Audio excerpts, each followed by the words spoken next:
orúkọ mi ni Tèmídayọ̀ Amusa, ẹ máa wo TV.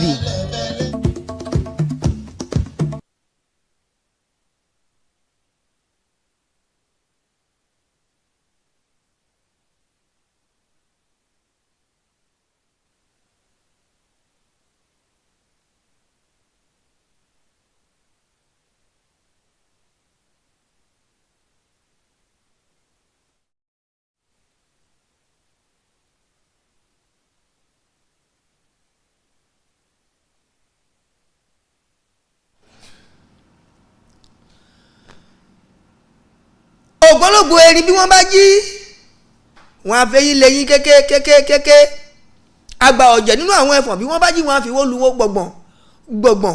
gbọ̀gbọ̀n ògbólógbò màdò bá jí nígbó abúramúramù tìgbó ti jù àpàlọ́lọ́ nítorí pé olúgbó òun náà lọ́ba gbó ní Yorùbá ṣe ní wípé àwọn àgbà àwọn ni wọ́n tó rò ó lọ wọ́n ní ọba ló torí erin fọ́n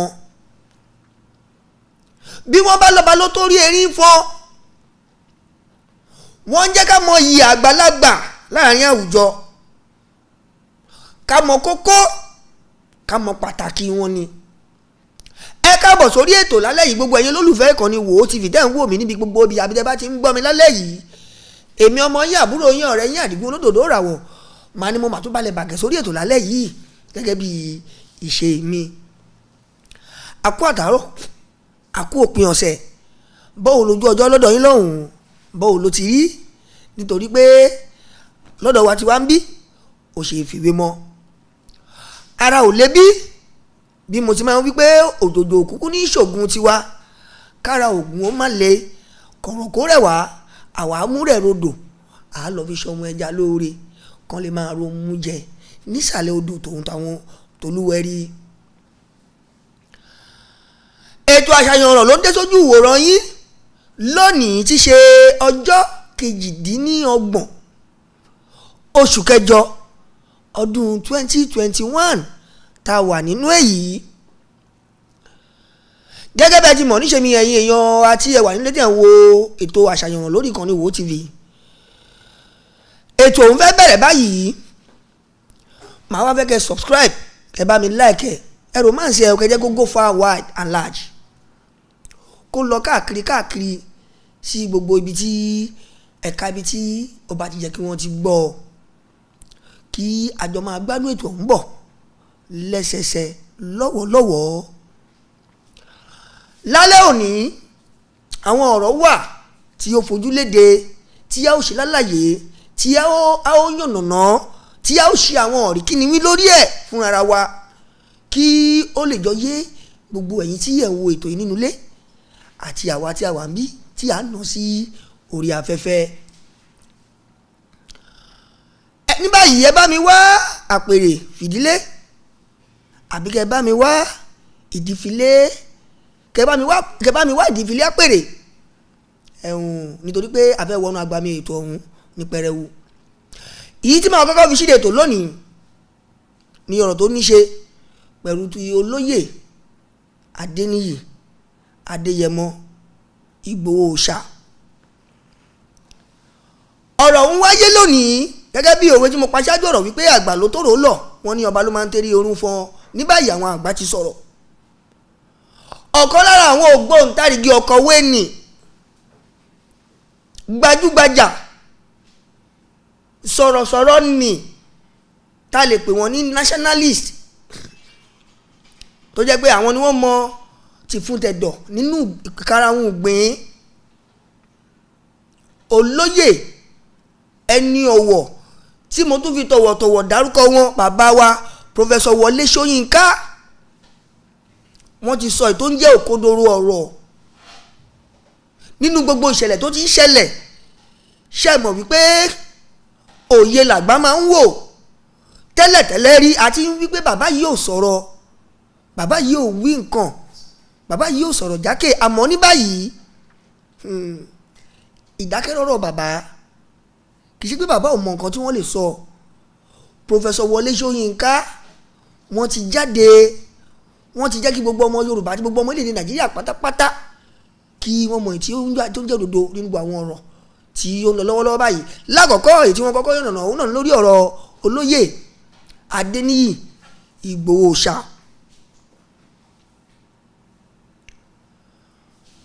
wọ́n jẹ́ kó yé gbogbo ọmọ Yorùbá wípé lákọ̀ọ́kọ́ wípé wọ́n pe olóyè Ìgbòho ní ọ̀daràn ká tutù ẹ̀ dànù, wípé kí aṣọ di àfìsẹ́yìn tí eégún máa ń fi aṣọ, nítorí pé lákọ̀ọ́kọ́ ẹ̀yàn jẹ pátápátá gbáà ní gbogbo ìwà tí ìjọba orílẹ̀-èdè Nàìjíríà àti gbogbo ọwọ́ tí wọ́n gbé pẹ̀lú olóyè. Látara pé kí ni lákọ̀ọ́kọ́ béèyàn bá fẹ́ lọ ṣe irú ìkọlù tí wọ́n lọ ṣe, ó ní ẹ̀tọ́ sí ìwé tó jẹ́ kí wọ́n mú dání pé látọ̀dọ̀ ìjọba la ti wá o, ìjọba ló rán wa níṣẹ́ báyìí báyìí o, pé ká wá ní àsìkò báyìí báyìí o, nítorí iṣẹ́ báyìí báyìí tá a fẹ́ wá ṣe o, tí àwọn olóyìnbó ń pè ní search warrant. bó dẹ̀ jẹ́ pé wọ́n fẹ́ lọ fi ọwọ́ ṣìkún fi mú náà ní ìwé wà tí wọ́n pè ní arrest warrant. gbogbo ẹ̀ náà ni bàbá ṣe lálàyé kínníkínní.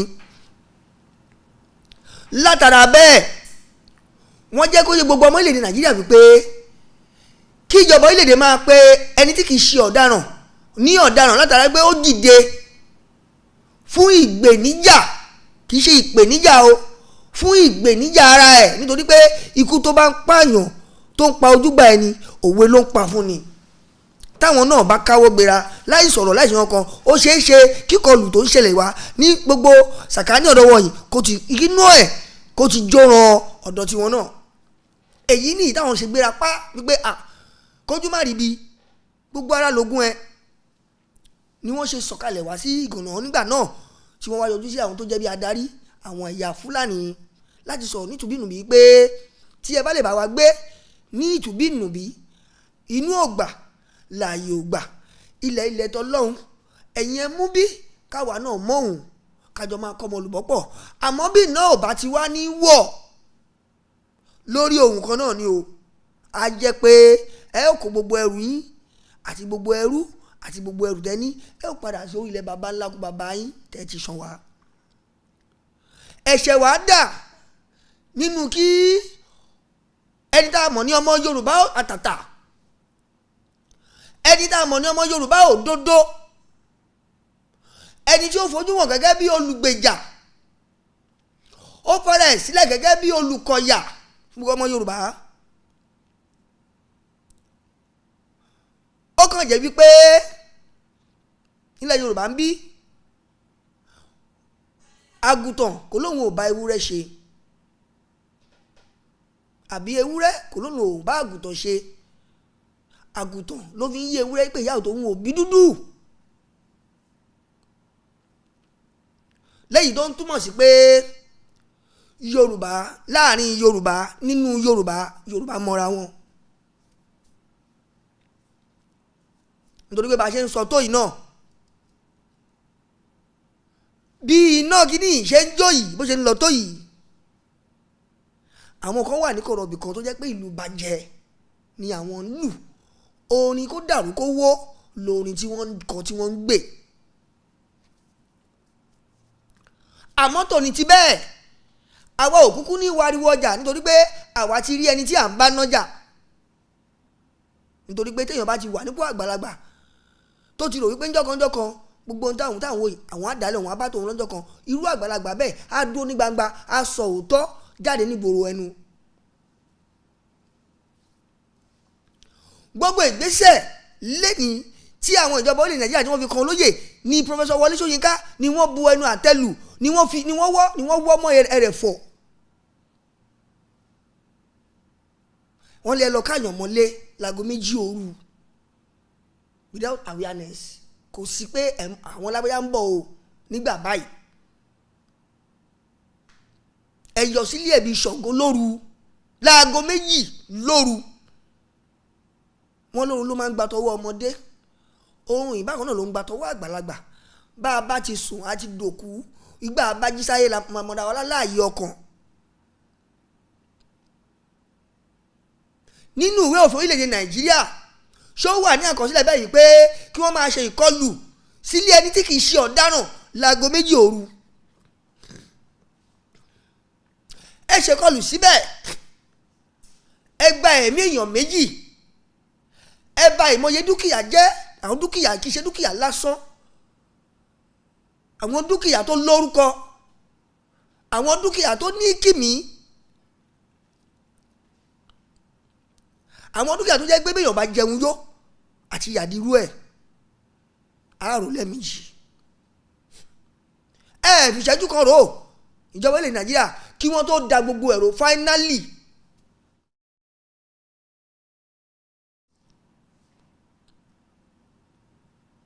ọ̀rọ̀ tí mò ń bá bọ̀ yìí ẹ sì máa wo àwòrán, ẹ sì máa gbọ́ lẹ́nu bàbá, àmọ́ ẹ jẹ́ kí n yànnàná díẹ̀ nítorí wípé ọ̀rọ̀ ọ̀hún ń dùn mọ́ mi, ó ń gbé mi nínú. Bàbá ó dàbẹ́ ní pé ṣe ni bàbá ṣílẹ̀kùn ọ̀rọ̀, ó dàbẹ́ ní pé bàbá gbá ẹ̀kẹ́ gbogbo àwọn sọ̀rọ̀sọ̀rọ̀ ni pé ó yẹ ẹ sọ̀rọ̀ jáde, àmọ́ tòun ti bẹ́ẹ̀ mo mọ̀ pé ẹ̀yin náà ti ní ojú lọ́nà láti gbọ́ tí bàbá fẹ́ fi fún ara wọn. mi ì ní fi dá yín lágara, ẹ jẹ́ kí n sáré mú yín pa báyìí kẹ́yìn náà wá lọ wò ó kẹ́ ẹ gbọ́ lẹ́nu bàbá fún ara wọn. bàbá wa padà dé báláyé bá kú lórí ẹ̀ tó yẹ ká ṣe fúnra wa a ó máa ṣe, ó yẹ ìtẹ́tí kẹgbọ́n tí bàbá fi fún wa. The first is the issue of the government role in one of the agitators, towards one of the agitators who is now both against Fulani tyranny, Fulani herdsmen, criminal conduct, and only, by the way, also agitating for sectional national sovereignty. I'm talking about Igboho, who threw out a criminal Fulani herdsman who'd been terrorizing his neighborhood, because that's his real crime. I refuse to accept that Igboho is being chased because he peacefully demonstrated his position vis-a-vis the destiny of this nation, which is a fundamental human right of anybody. So somebody calls for secession, calls for a separate state. I don't consider that, and nowhere is that to be declared a criminal act. That's one's vision of one's own society, full stop. As long as it's done peacefully, collectively, within the law, you do not now criminalize that action, and in addition, commit criminal acts against such an individual, which is what the government, the security services did by raiding Igboho's home in the middle of the night, 2 a.m., killing 2 of his own people, then claiming, without a warrant or anything, then claiming they found weapons in his home. Now, who's going to believe that cock and bull story? And this is an appeal actually to the Republic of Benin, to the government of the Republic of Benin. Why are you keeping this victim in your prisons? I mean, what's going on? What crime did he commit against your state that you are holding him in prison instead of just letting him continue his journey? Igboho has not committed any crime against any known law in this nation. And so to ask for his repatriation is just adding insult to injury. You invaded the man's house, destroyed his property, chased him into the wilderness, and then you pursue him next door. So we're asking the government of the Republic of Benin to release this young man and let him go about his business, which was interrupted unjustly. Please rectify this error. Don't compound it any further by holding Sunday Igboho in prison one day long. Àlàyé lẹ ti gbọ́ lẹ́nu bàbá Wọlé Ṣóyínká fúnra wọn yẹn o. Ẹ má bínú. Àlàyé lẹ ti gbọ́ lẹ́nu wọn fúnra wọn yẹn. Wọ́n sọ̀rọ̀ débi pé wọ́n tún sọ̀rọ̀ dé orílẹ̀-èdè Republic of Benin lọ́hùn. Wípé ọ̀rọ̀ orílẹ̀-èdè Nàìjíríà ń bí ọ̀tọ̀ ni o, tọ̀dọ̀ wọn lọ́hùn ọ̀tọ̀ ni. Èkí ni ẹ̀ṣẹ̀ gangan tí olóyè ṣe àbí tó ṣẹ̀ kó tó di pé wọ́n tún wà láhàámọ́. Ohun tó jẹ́ kán ṣe ni pé kán yọ̀ǹda ẹ̀ kò jẹ́ kó máa rin ẹsẹ̀ lọ.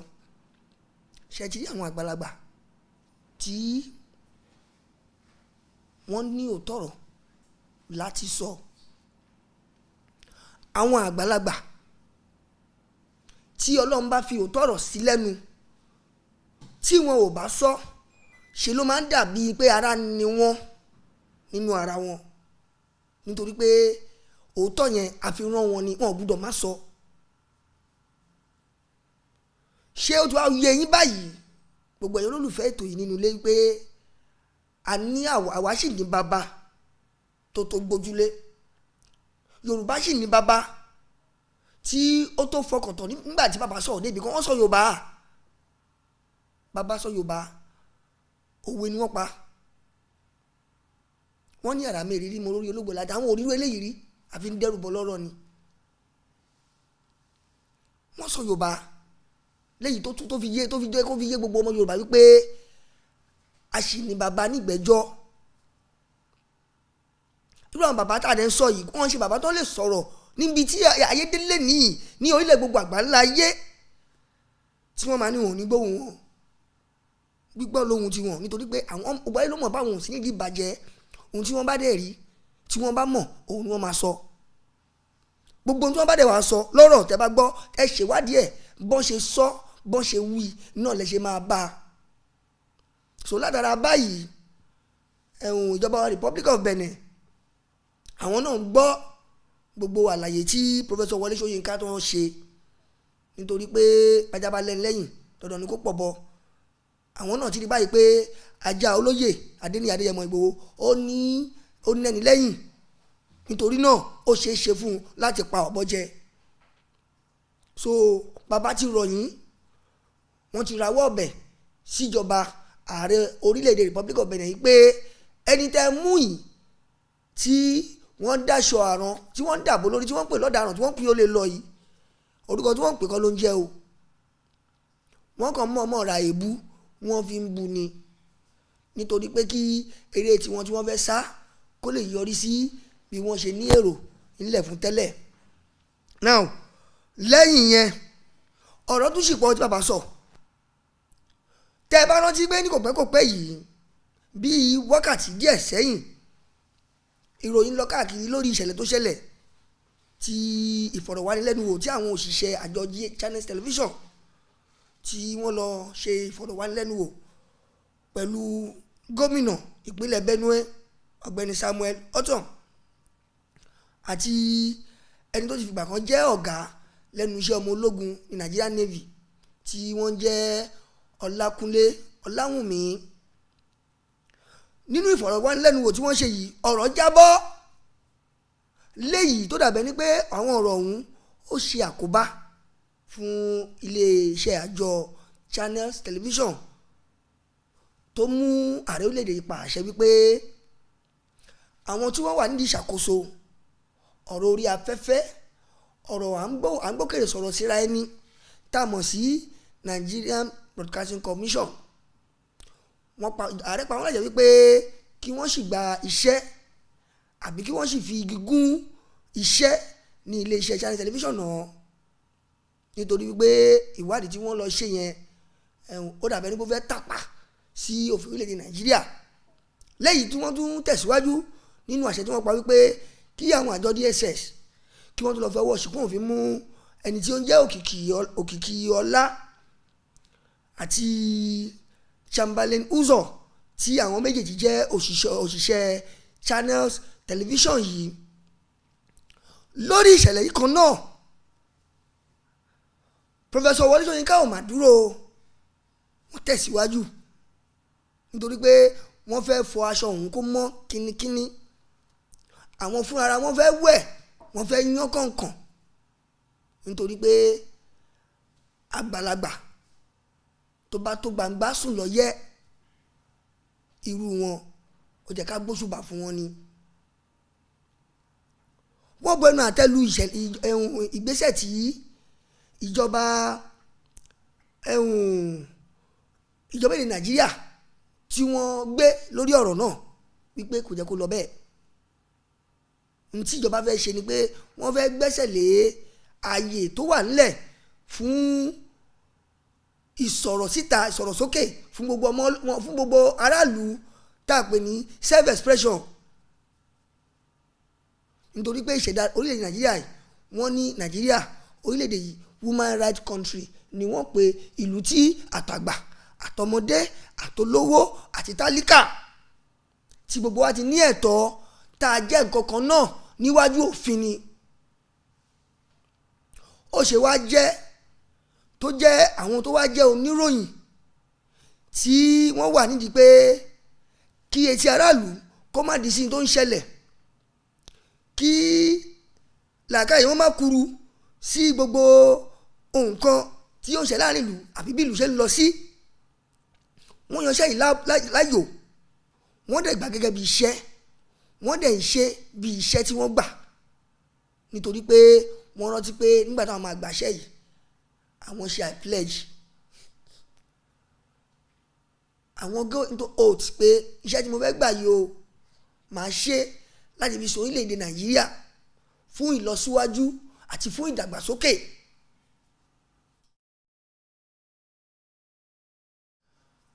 Now iṣẹ́ yẹn wọ́n gbà wọ́n ṣe é, àmọ́ ṣé wọ́n ṣe ṣàgbóríyìn fún wọn? Ṣé ìjọba ilẹ̀ Nàìjíríà gbóríyìn fún wọn? Ṣé kìí ṣe pé ẹni tún fẹnu àtẹ̀jẹ wọn báyìí? Ẹ wo ká má gbá sọ̀rọ̀ jù lórí ẹ̀, mi ní fẹ́ dá yín lágara bí mo ṣe sọ lẹ́ẹ̀kan, nítorí pé àwòrán wà tẹ́wò bàbá tún sì sọ̀rọ̀ ní báyìí, ẹgbọ́n tí pòfẹ́sọ̀ tún wí.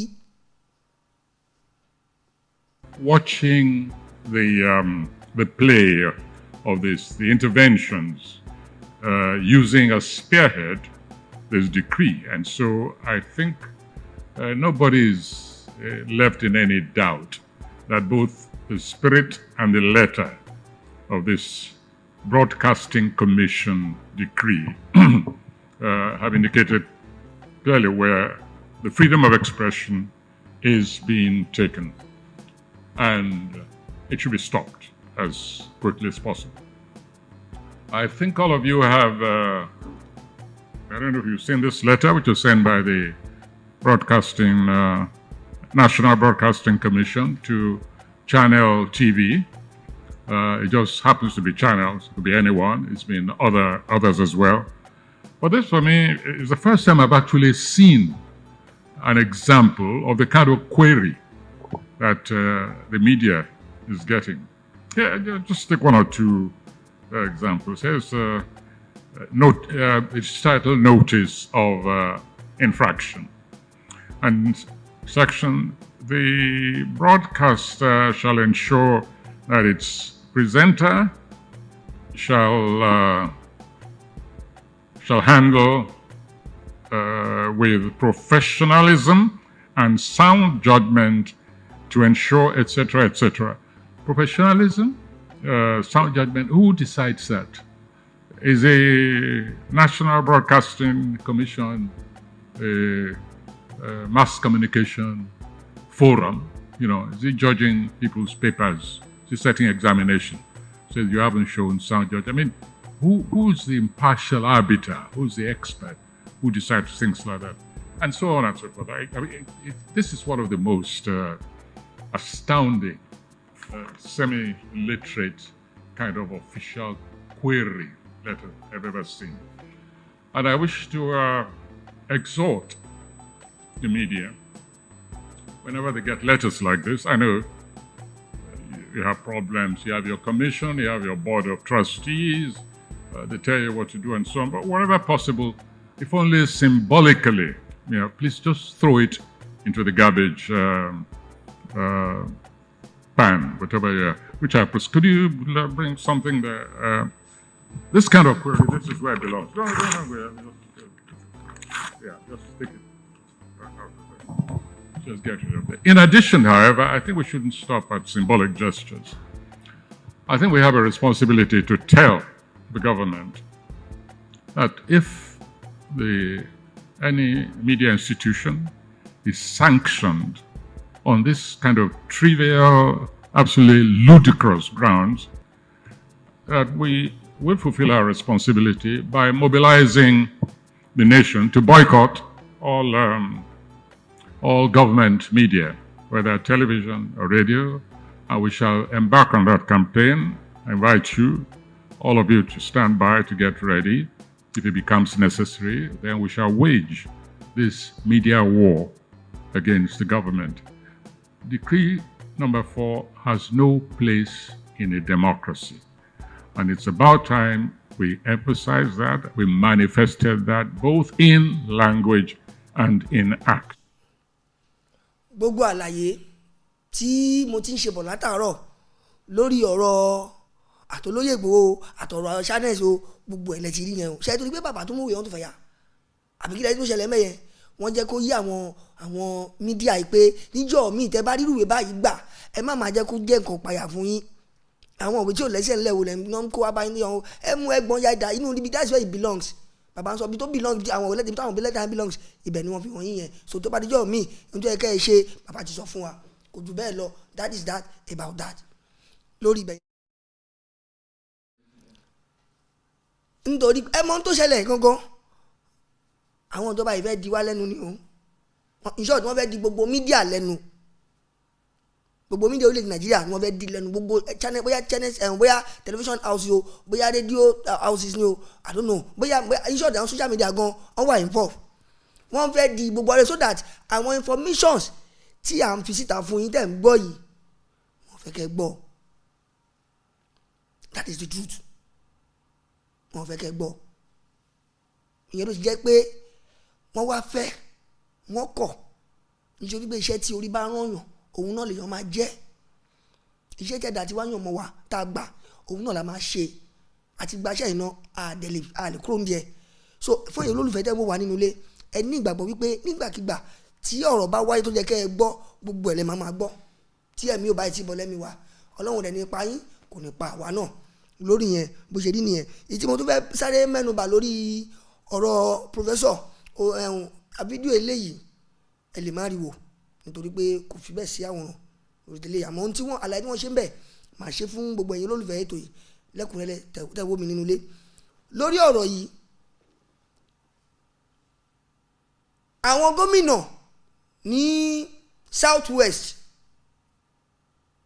wọ́n foríkorí wọ́n fi kùnlùkù yìí pé àwọn ò fẹ́ open cattle grazing mọ́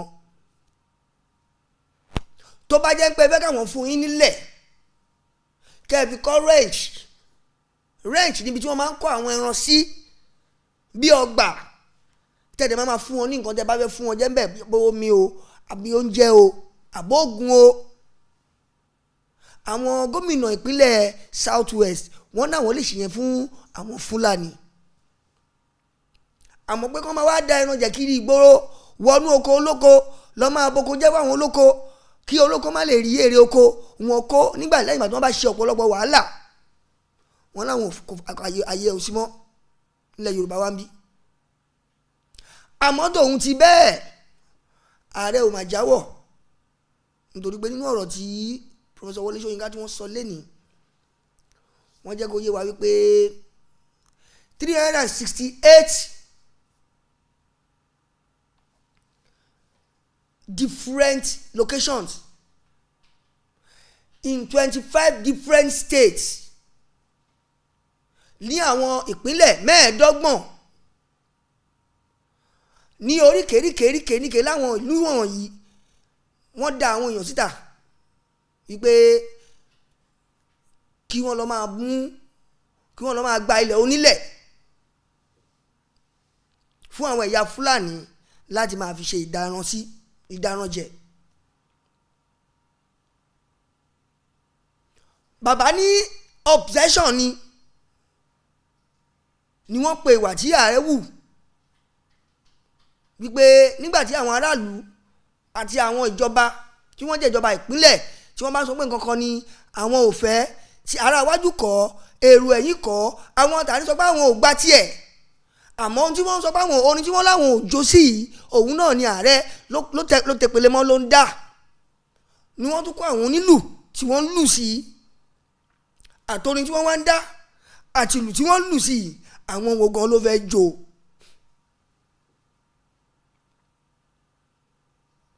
wọ́n wá ní irú ìwà tí ààrẹ ń wù yìí wọ́n fi ilé àkàwé wípé ṣé ọ̀rọ̀ tó wà lẹ́yìn ṣé ọ̀rọ̀ màálùú lásán ni, nítorí pé ó ṣe ń jọ bẹ́ẹ̀ bọ̀ lójú àwọn èèyàn nìyẹn o. ṣé ọ̀rọ̀ màálùú lásán ni àbí ó ní àwọn àfikún ìdí míì tó fi ń ṣẹlẹ̀ bẹ́ẹ̀, nítorí pé tó bá jẹ́ pé lórí ọ̀rọ̀ màálùú ni kò jẹ́ kó le tó yìí. bàbá yànnàná wọ́n sọ àwọn ọ̀rọ̀ tó pọ̀, kì í ṣe ọ̀rọ̀ tí wọ́n fẹ́ wọ́pọ̀ wọn fọwọ́ bẹnu sọ o, wọ́n sọ ní gbangba lórí atẹ́gùn lórí amóhùnmáwòrán, àmọ́ fídíò ẹ̀ kò sí ní àárọ̀ ibi tí kò ṣe ohun tí a lè sáré mú ká fi hàn yín báyìí. ó wá lè jẹ́ lọ́jọ́ mi lórí ètò, àmọ́ kì í ṣe lálẹ́ tó ní. wọ́n tún tẹ̀síwájú, wọ́n ní ṣe ló dàbẹ́ ní pé ààrẹ ó fẹ́ mọ̀ọ́mọ̀ tọwọ́ bọ àwọn èèyàn lójú, tọwọ́ bọ àwọn èèyàn lẹ́nu, nítorí pé gbogbo àròmàlà tẹnu apẹ nírú wọn máa ń fẹ́ gbọ́, wípé ṣé kò ń ṣe pé ààrẹ wà pé ẹ lọ́bẹ̀ tán bá di lọ́wọ́ ẹ bá wọn jà, ẹ sọ́ di agídí, ẹ sọ́ di gbẹ́, ẹ sọ́ di nǹkan mọ́ wọn lọ́wọ́, kọ́rọ̀ òun kó escalate. ṣé ẹ tún rí ibi tí àwọn àgbàlagbà tí wọ́n tún ronú gbà báyìí?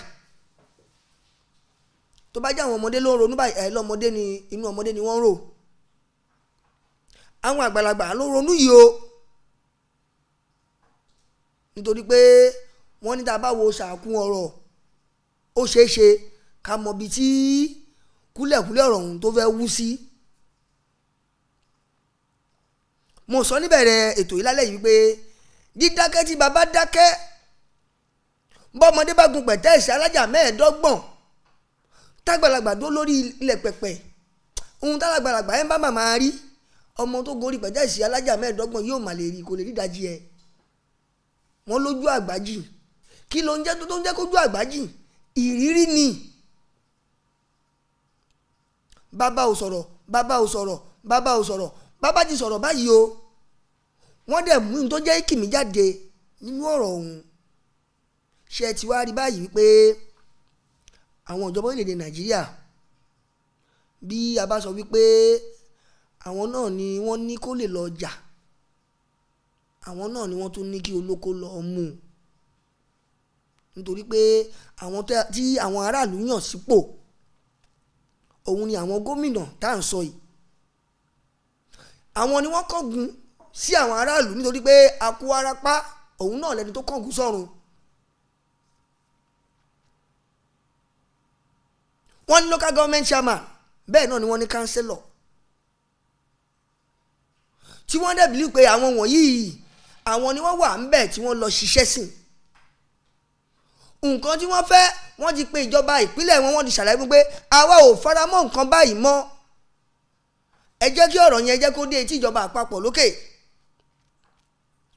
wọ́n máa fi ọ̀rọ̀, wọ́n ti ọ̀rọ̀ ọ̀hún síjọba àpapọ̀, àbálọ àbábọ̀ ọ̀rọ̀ tí wọ́n ti síjọba àpapọ̀, tí èsì ọ̀rọ̀ ọ̀hún tó mú dání òun ni tí bàbá wa Wọlé Ṣóyínká tí wọ́n sọ̀rọ̀ lórílẹ̀ nìyẹn. léyìí tó yẹ ká fi mọ̀ dájú wípé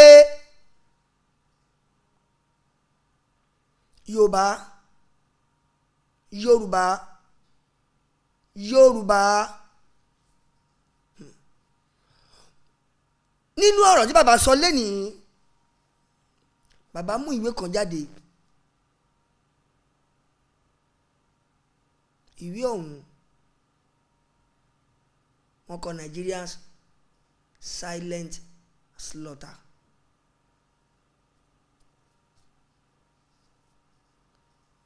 ṣé gbọ́ nǹkan tí mo sọ? ohun tí wọ́n kọ síwájú ìwé tí bàbá mú dání ní alẹ́ òun ni mo sọ fún yín tẹ́gbọ́n yẹn o. Nigerians silent slaughter or slaughtering. àwọn kan ni wọ́n jókòó tí wọ́n to ìwé ọ̀hún pọ̀, wọ́n wá rí bàbá bí aṣáájú gidi àti Nobel laureate tí wọ́n ti kàwé gboyè lọ́wọ́ nílẹ̀ dúdú àti láàrin àwọn òyìnbó funfun.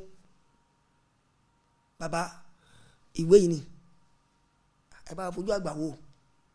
Bàbá náà gbé yọ, bàbá rí pé iṣẹ́ lè yọmọ ìṣe síbí, bàbá gbóríyìn fún wọn. Bàbá wá ṣàfihàn ìwé ọ̀hún lénìí, àmọ́ tí wọ́n kọ síwájú ìwé yìí gangan oníkan tí mo fẹ́ pè yín sákìyèsí sí. Who are the Nigerians, the Yorubas, the Igbos, Dawas, and the Hausas? Ó ṣì wà in continuity because Ọlọ́run ti sọ pé òpin ìyà ti dé. Now, Nigerians, as I've said, mo sọ tẹ́lẹ̀, consist of 3 major tribes plus attaches. Now, silent slaughter, the two goes together. Silent slaughter, silent slaughtering.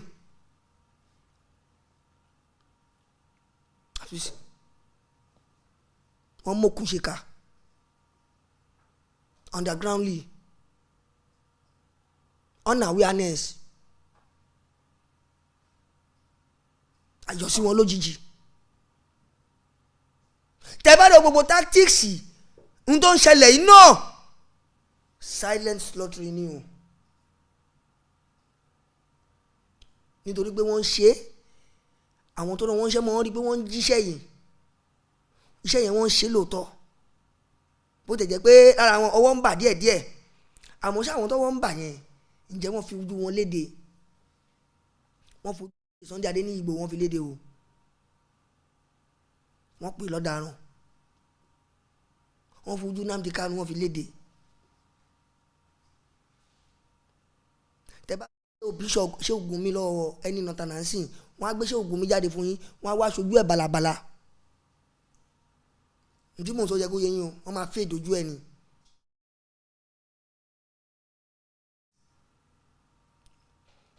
Ọ̀dà wọ́n ti signal mi, mo ti rí signal ní báyìí lórí ọ̀rọ̀ tí mò ń bá bọ̀.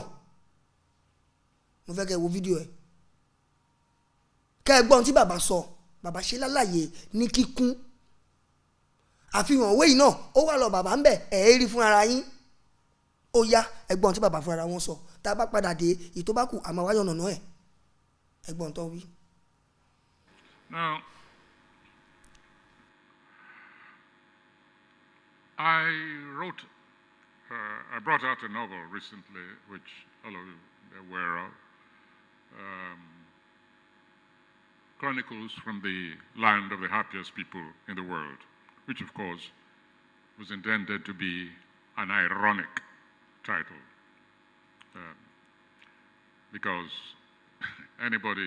whoever conducted that Gallup poll or whatever it was and decided that Nigeria was among the top 5 happiest people in the world, which is where the inspiration for the title of that work came. I think that person really should just go back to School of Statistics, wherever he or she came from. But you know, I've been wondering if that title shouldn't be taken literally. I've been wondering ever since. A wedding took place recently here. I thought the nation was in mourning, you see. In mourning because of the killings, daily killings which now have become a feature of existence, destruction of farms, but most importantly, the kidnapping of our children, whom we send to school. School pupils. That's become the new normal of this society. And I wonder whether, as a people who consider ourselves responsible human beings, we really are going to sit down and look on while this becomes the norm. I'm coming back to that theme in a moment, vis-a-vis the children, those whom we're supposed to protect. Right now, I want to talk about happiness. So there it is. You had this unbelievable carnival of a wedding in Kano, that part of the area. It was Kano, wasn't it? Yes, it was Kano. Doesn't matter where it is. The president's daughter was getting married. Was it his son or his Mary or what? Son. Oh, son. No, yeah, son. All I know is that the president was performing a wedding ceremony. Not in Aso Rock, he didn't go there. But I think the journalists, you know how many private jets were there. All I saw, didn't matter the details, was that a carnival was going on in the name of the president of this nation, whose child was getting married, while other youths, other people were being kidnapped. Now, don't misunderstand me. I'm not saying presidents' children shouldn't get married. On the contrary. In fact, I not only want them to get married, I want them blessed with children, prosperity, etc., etc. I also want, however, I would like to see that they are not burdened with a kind of surrogate, vicarious sense of irresponsibility. They deserve to start life without any burden of social guilt. So, in some way, I'm also on the president's side. But you see, I had made the mistake of thinking that it would have been sufficient to give these children money and say, please go and go to Dubai, have a good time, have your honeymoon there, splurge as much as you want. Right now, as a leader of this nation, with a heavy burden of unacquitted responsibility, which involves the future of a younger generation, I should set an example of some kind of modesty, sensibility, etc., etc. In short, we should not have seen the kind of carnival that took place here and in that part of the nation, especially at this particular time. This is not what I understand as leadership. And perhaps it is the sound, is the noise of the wedding bells, the noise that has contributed to the deafening, to the, shall we say, the impairment, the possible impairment of the hearing of the president of this nation. Because he doesn't seem to hear, he doesn't seem to hear things. Virtually the whole nation is screaming, we do not want any open cattle grazing. Whether they go by the name of cattle routes or reserves, grazing reserves, right round the entire nation, we've had opinions surmounting the antiquated modes of cattle rearing.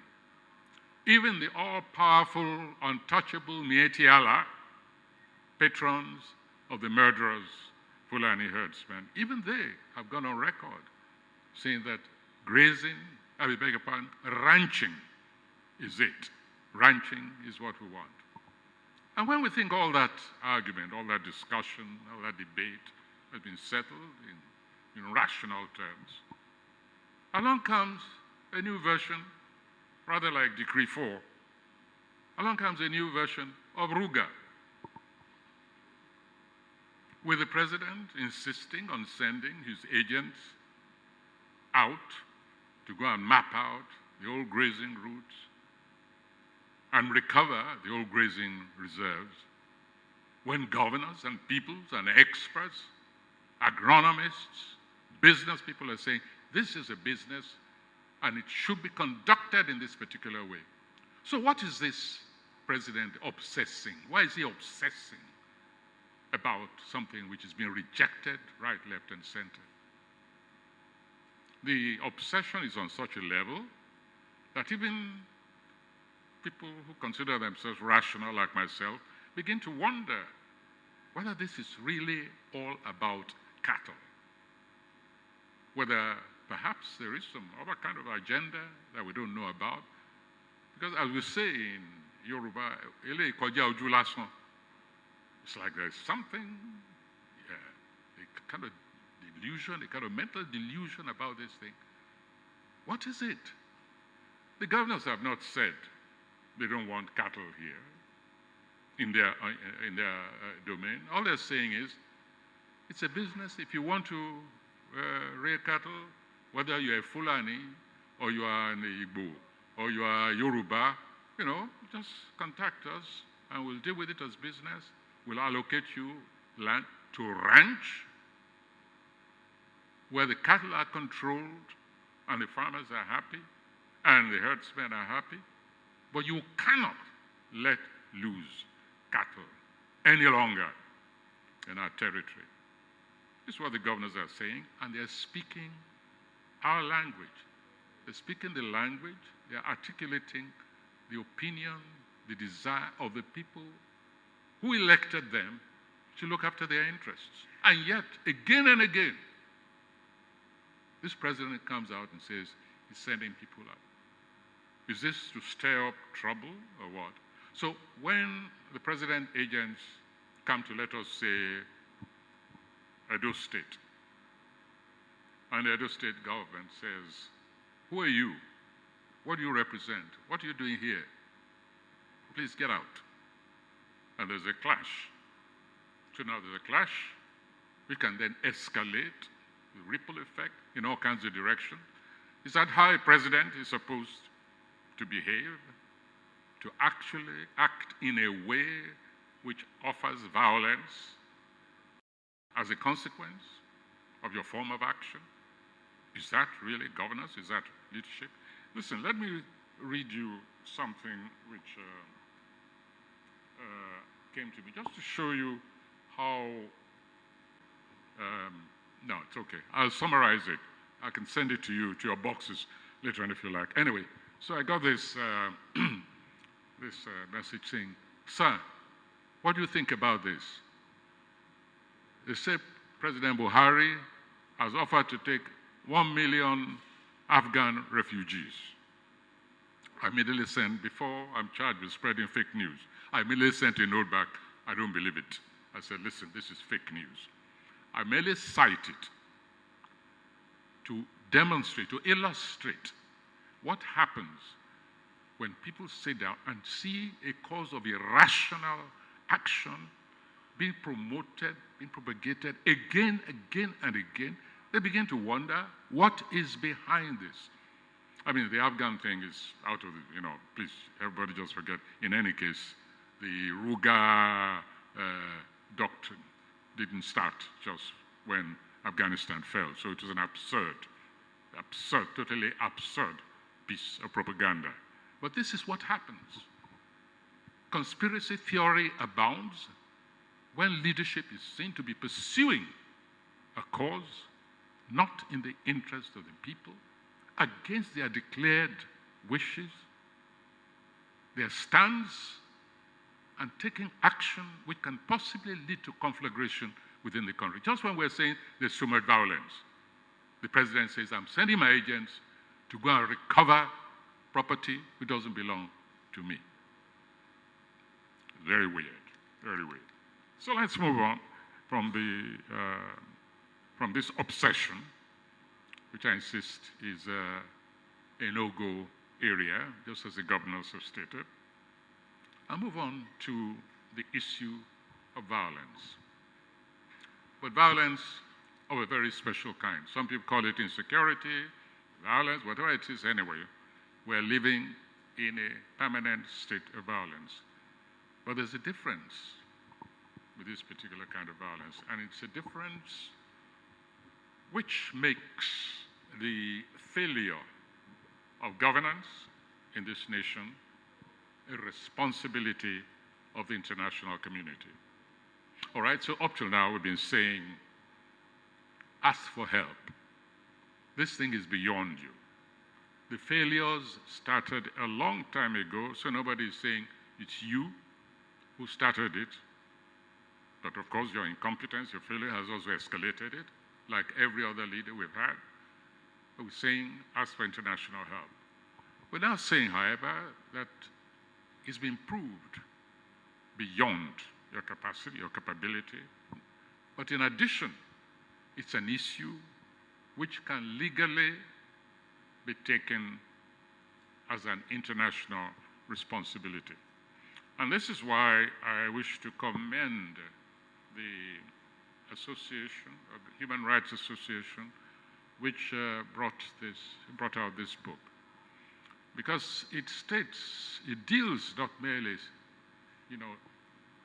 in great detail with the victims of violence, where, when, including names, family, etc., tabulate villages, the hectares which are being lost, the arbitrary disposal of humanity.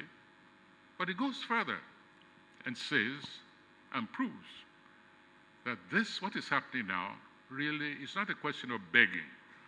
It has become an international responsibility.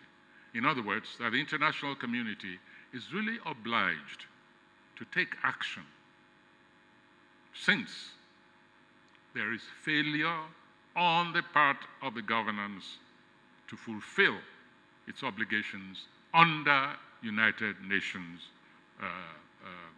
Charter, to which it's a signatory. In this case, the issue of genocide. In other words, what this book says, and I agree with it, is that we have been living here side by side with actions which are unambiguously genocide. Let me read one or two of the protocols here which qualify for some of these events to be called genocide.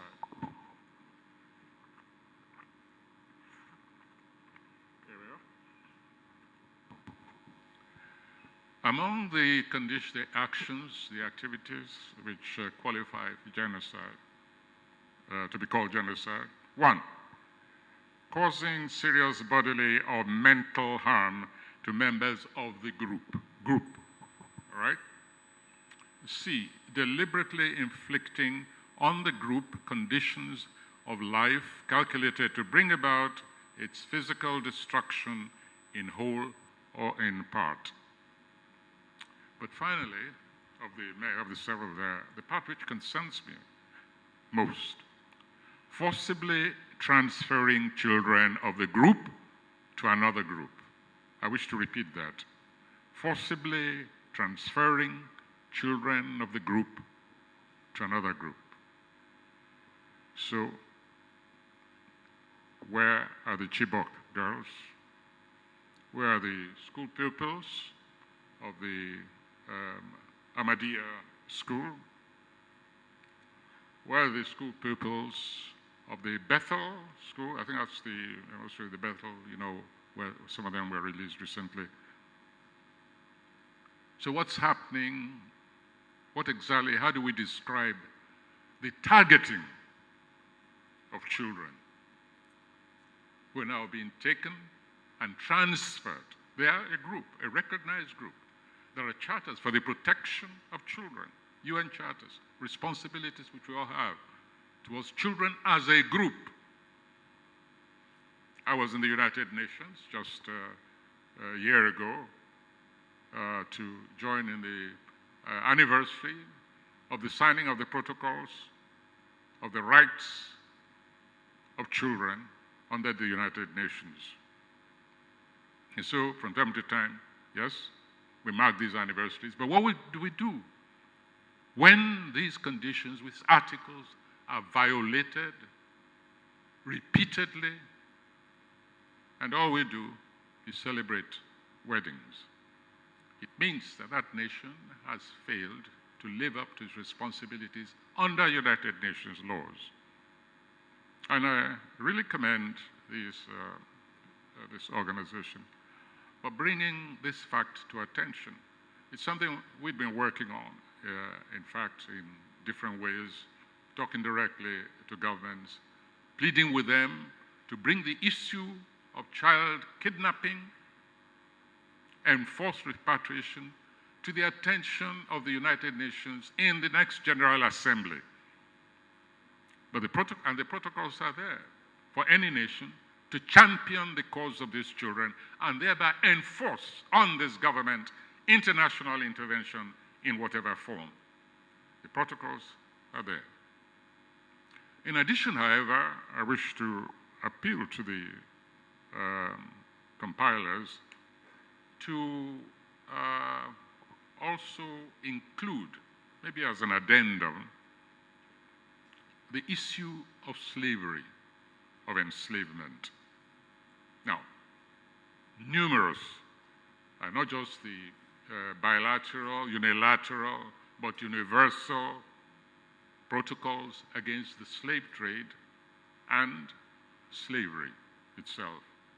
Abolitions here, abolitions there, gunboats to enforce the end of slavery, civil war in the United States to enforce the abolition of slavery, to abolish the very notion of slavery.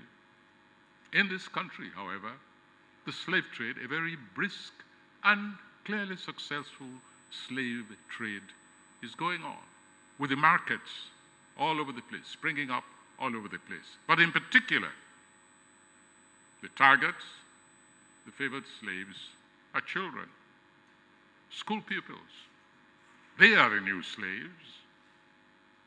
When those kids are taken, their parents, and sometimes the state, pays a ransom for them. Oh, what's the difference?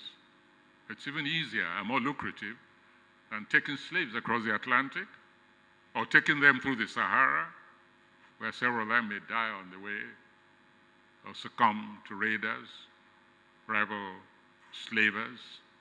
No, right now, just take them, simple, a few kilometers into Sambisa forest or whichever other forest, sometimes even into villages where this trade is supported by some of the locals themselves.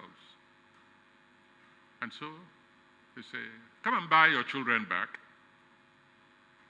We have them. And then when the price is not paid immediately, they even go on air and send notes to say, well, you didn't come and buy in time, so now the price has gone up.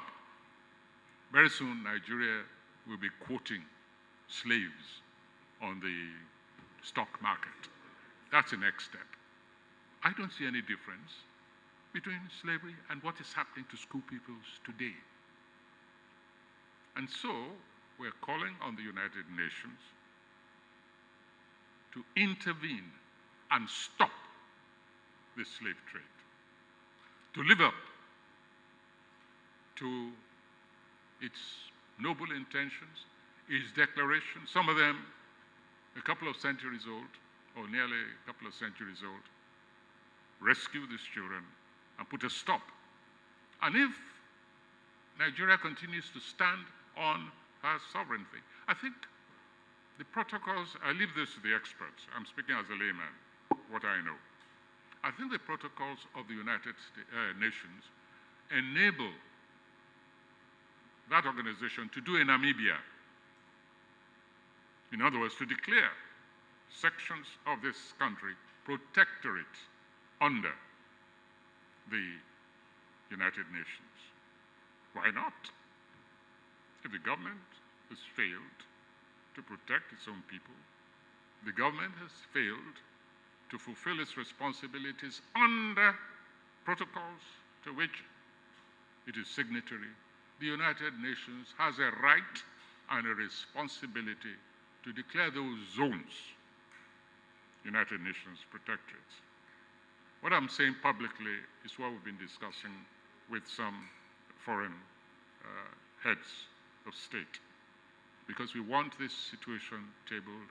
We do not want what we're undergoing now to become the new normal peculiar to the Nigerian nation. We want intervention at this stage. And so I wish to exhort these very meticulous human rights people to also insist on the slavery aspect, emphasize it as additional reason for UN intervention.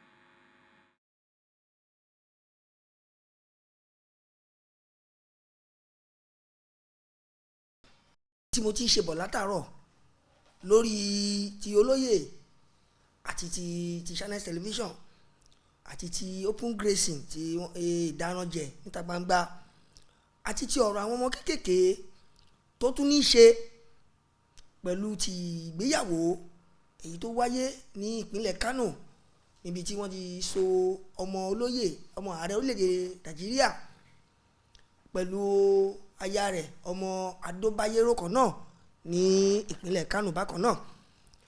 Níbẹ̀ ni Professor Wọlé Ṣóyínká níbẹ̀ ni wọ́n ti ṣìyànnà ọ̀rọ̀ wípé kí ni wọ́n yá ààrẹ ní bóyá wọ́n yá wọn lọ́gbọ́n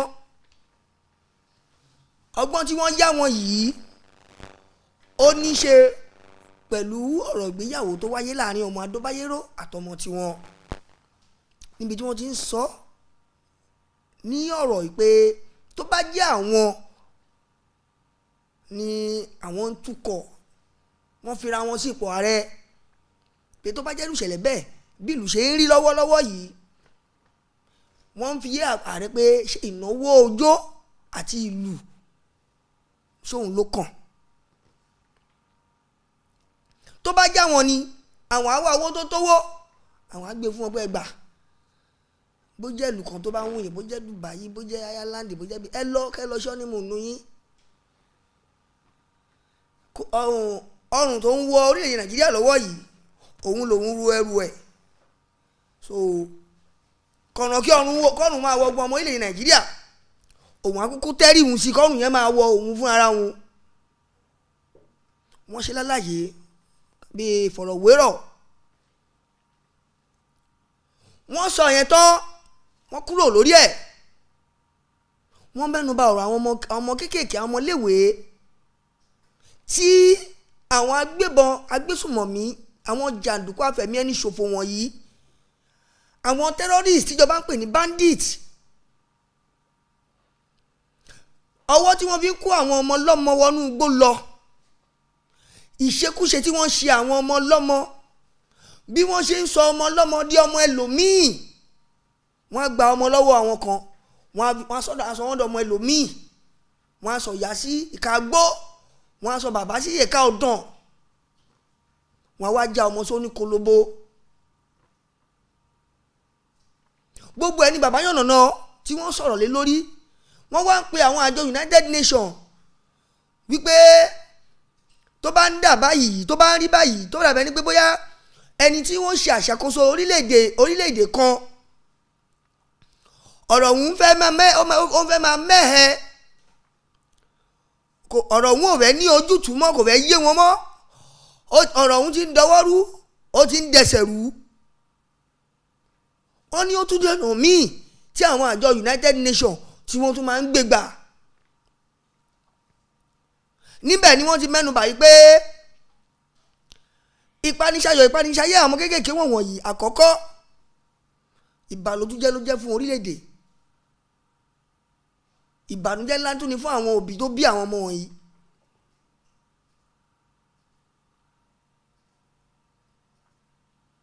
wọ́n pe àjọ United Nations lórí ọ̀rọ̀ àwọn ọmọ wọ̀nyí gangan pàtó ni wọ́n torí ẹ̀ pé àwọn àjọ United Nations nítorí pé omi ti ń fẹ́ pọ̀jọ kà lọ ó tiẹ̀ ti pọ̀jọ kà lọ ni ìṣepọ̀ ń fẹ́ ó ti pọ̀ ju ọkà lọ tẹ bá rántí pé mo ṣètò kan níbi ó ti àjíbàyí tọ̀sẹ̀ kan tí mo sọ fún yín wípé di ọ̀la ọ̀sẹ̀ nítorí pé àlọ́lá gbọ́ lẹ́nu iṣẹ́ ògùn mi àti ìgbọ́ àbọ̀ lórí àwọn ọmọ tí ọ̀gbẹ́ni Fúlàní kan kó ní Zamfara látara pé wọ́n fọwọ́ ṣìkún àwọn ọmọ ogun Nàìjíríà wọ́n fi ọwọ́ ṣìkún òfin mú bàbá ẹ̀ òun náà wá ṣe níṣe pé oró dá mi máa dá ẹ ẹnìyẹn bá dà mí lógun nù èmi náà fọ́ lẹ́yìn òun náà fojú sùn orílẹ̀-èdè Nàìjíríà ó wá ṣe àwọn ọmọ yín tó jẹ́ àádọ́jọ àwọn ọmọ ilẹ̀ Nàìjíríà tó jẹ́ àádọ́jọ 150 nítorí orí ẹyọ kan ṣoṣo péré, nítorí ẹyọ ẹnìkan ṣoṣo péré òun kó orí àádọ́jọ kó wọn pamọ́. Ó wá fẹsẹ̀ rìn wá sínú ìlú náà á bá wọn ẹ̀yìn tí àwọn tí wọ́n jẹ́ atukọ̀ àti adarí àwọn ìran Boko Haram yìí. ṣé Wùgúnmi ṣe bẹ́ẹ̀ wà ń bẹ́ẹ̀ bójú yẹn bẹ́ẹ̀ náà ló wá bá tó ṣàlàyé ọ̀rọ̀ fún yín pé bàbá òun kan yọ̀ǹda ẹ̀kọ́ wá bá òun ṣe léyà ńlẹ̀. Lọ́jọ́ náà mo sọ lórí ètò mo níṣẹ́ yìí náà ṣe ìwádìí lọ́wọ́ ẹ̀. Àwọn àádọ́jọ ọmọ tó wá kó ibo ló kó wọn sí, irú àyèwò ni wọ́n wà, kí ni wọ́n fún wọn jẹ, kí ni wọ́n fún wọn mú. Ìjọba ilẹ̀ Nàìjíríà ò yà sí yẹn, wọn ò yà sí yẹn o, àmọ́ ó yá wọn lára láti joyè daṣọ fún jó, láti pàtẹ jet,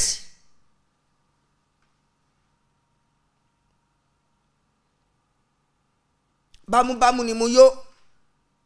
Èmi ò kúkú mọ̀ pé ebi ń pa ọmọ ẹnì kọ̀ọ̀kan, bámúbámú lèmi yó. Orin tí wọ́n ń dá nìyẹn o. Àmọ́ ní báyìí àwọn tó tú ọ̀rọ̀ sọ ni mo ṣe sọ níbẹ̀rẹ̀ ètò yìí pé àgbà ló máa ń tọ̀rọ̀ lọ o, ọba gangan ló torí erí ń fọn. Àwọn tí wọ́n tó bá wọn sọ̀rọ̀ náà ni wọ́n ṣe jáde fojú wọn sọ̀rọ̀ yìí,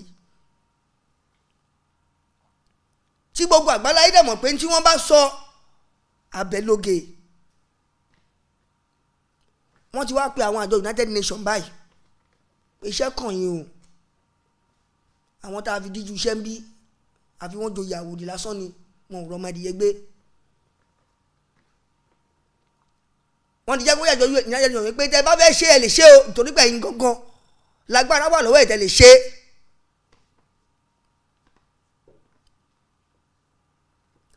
Wọ́n pẹ̀jọ United Nations kí wọ́n wá ṣe ìdáàbòbò. Wọ́n pe àwọn àjọ United Nations kí wọ́n wá ṣe àgbàkalẹ̀. Wọ́n pe àwọn àjọ United Nations kí wọ́n wá ṣe àwọn àtúntò àti àtúnṣe lórí ìgbésí ayé àwọn ọmọ kékeré yìí, nítorí pé oko tíbi tí orílẹ̀ Nàìjíríà ń lọ báyìí à ń súnmọ́ bèbè oko ẹrú ẹlẹ́ẹ̀kejì. Second phase of slavery era, second phase of slavery era. Nàìjíríà ti ń ṣàn mẹ̀mẹ̀, wọ́n ti ń ṣàn wọnú oko ẹrú ẹlẹ́ẹ̀kejì báyìí. Nígbà tí kò bá sí ààbò fọmọdé, tí kò sí ààbò fún àgbàlagbà, olóko ò lè lọ sóko mọ́, olódò ò lè yẹ̀nà mọ́. Àwọn àgbẹ̀ ò tó dó lórí oko kọbè, àgbẹ̀ ò tó nú oko dé lọ ṣọdẹ mọ́, àtọdẹ ọ̀sán àtọdẹ òru.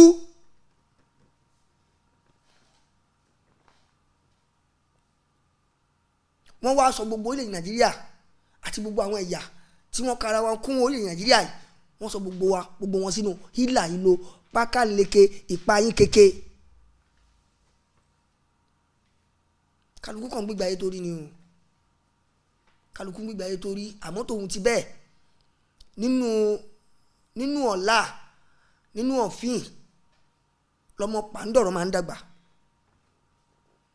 Bó ṣe ń ṣe wá kan gótó yìí, àrídájú wà pé a máa ṣe a máa rí ṣe. Yorùbá wọn ò sì jẹ́ máa pè ní sákìyèsí wípé ẹ má sùn o, ẹ má sùn. Téèyàn bá kú ó ní plenty of time láti sùn nínú sáré. Ayé tá a wà ìta bá sun oorun àsùnjù, omi máa tẹ̀yìn wọ̀gbìn lẹ́nu. Ẹ̀yà Yorùbá tí ẹ bá lọ jẹ́ kí oorun mọ́ ṣe lóorun máa ń gbà tọwọ́ ọmọdé tó ń gbà tọwọ́ àgbàlagbà yín, tẹ́ ẹ bá lọ jẹ́ kó oorun gbà tọwọ́ yín kó gbà lọ́wọ́ yín, oko ẹrú nìyẹn o. Ìṣípákí oko ẹrú kejì fẹ̀kan tẹ́lẹ̀ mo ti sọ lórí ètò mi níjọ́ kan rí, mo ní àwọn Fúlàní wọ́n ti wá sí Badagry, wọ́n ti ṣiṣẹ́ dé Badagry, wọ́n ti wá sí ancient hall lújọ́sí níbi tí wọ́n kó àwọn nǹkan tí wọ́n fi ń sin ẹ tí wọ́n fi ń kó ẹrú láyé àtijọ́, àti bí wọ́n ṣe ń ra ẹrú, oye tí wọ́n fi ń rà wọ́n, bí wọ́n ṣe ń tà wọ́n, bí wọ́n ṣe ń rà wọ́n, irú ìyà tí wọ́n fi ń jẹ ẹrú, irú oúnjẹ tí wọ́n fún ẹrú jẹ, àwọn ṣéènì alásomọ́bàdí, àwọn ṣéènì ọlọ́wọ́ kọ̀ọ̀kan tí wọ́n lè fi so bí èèyàn 4-5 pọ̀, bí wọ́n ṣe ń fi ẹrú 10 gba ìgò ọtí kan, tí wọ́n fi 40 ẹrú 50 ẹrú gba ọ̀mbrẹ́là odidi kan.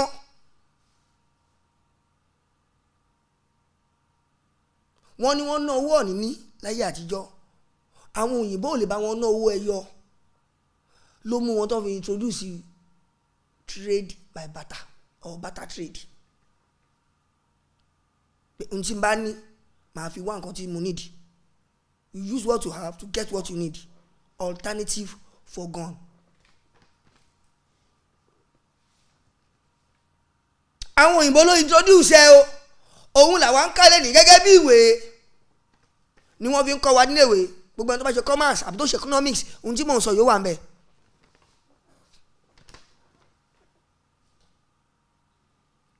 àwọn òyìnbó ló introduce ẹ o, wọ́n introduce ẹ àbí normal system, but today wọ́n ti sọ di topic tí wọ́n fi ń kọ́ àwa lẹ́kọ̀ọ́ nínú school. That is where they transmit the òyìnbó the western mentality into our heads. That is how it happens. obìnrin ló sọ nàìjíríà náà lórúkọ, mo ti sọ lórí ètò mi rí, Grace Lugard, ìyàwó Frederick Lord Lugard. bí kéèyàn kọ́ fọ̀rọ̀ jẹ́wọ́ orúkọ lálẹ́ fáwọn arábí iná. Now gbogbo yẹn ó ti ń ṣẹlẹ̀ bẹ́ẹ̀ tipẹ́. ṣé nísìnyí why I'm saying all this is that àmọ́ mi ṣe review, mo mi ṣe ìrántí, nítorí pé kíkó ẹrú nílẹ̀ Yorùbá, àwọn bàbá wa, àwọn ìyá wa, wọ́n ti fi ojú winá ẹ̀, wọ́n mọ ìyà tí ẹrú jẹ, ni wọ́n ṣe máa ń pa lówe pé ọ̀nà ló jìn, ẹrú náà máa ní bàbá. àwọn kan tún ní bá a ṣe bẹ̀rù, òun náà la ṣe bọ́mọ. àmọ́ ṣáà lè fọmọ wé ẹrú, ṣáà lè gbé ẹrú sáyé ọmọ. ọ̀rọ̀ yìí ó gba èrò, ó gba làákàyè, nítorí pé ọ̀rọ̀ tó bá jẹ́ ọ̀rọ̀ ṣùnùkùn, ẹ jẹ́ ká fojú ṣùnùkùn wò ó, kí ilẹ̀ má bàa mọ́ bá wa lójijì. gbogbo Yorùbá, tí ilẹ̀ bá lọ mọ́ bá Yorùbá lójijì, àwọn arábí yóò wọ́n mú kékeré o, wọ́n ti ṣe gbogbo wọn kù wọn dáadáa, wọ́n ti map out gbogbo plan wọn, everything ti set. ó kàn jẹ́ pé Ọlọ́run ń gba àwọn ọ̀nà kọ̀ọ̀kan daṣẹ́ rú mọ́ wọn lọ́wọ́ ni, kò yí àwọn náà, torí wọ́n believe pé by now ó jẹ́ káwọn tàṣí gbogbo èmi sí wọn. bó bá ṣe máa rí, bó bá ṣe máa jẹ́, àti ibi tọ́rọ̀ òun máa kú sí, Ọlọ́run bá dẹ̀kan lónìí mọ̀ nípa ẹ̀.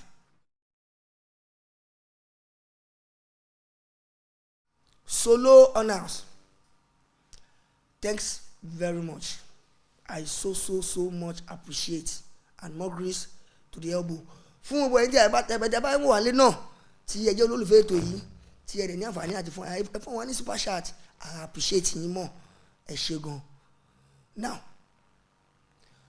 lórí ọ̀rọ̀ Lady K,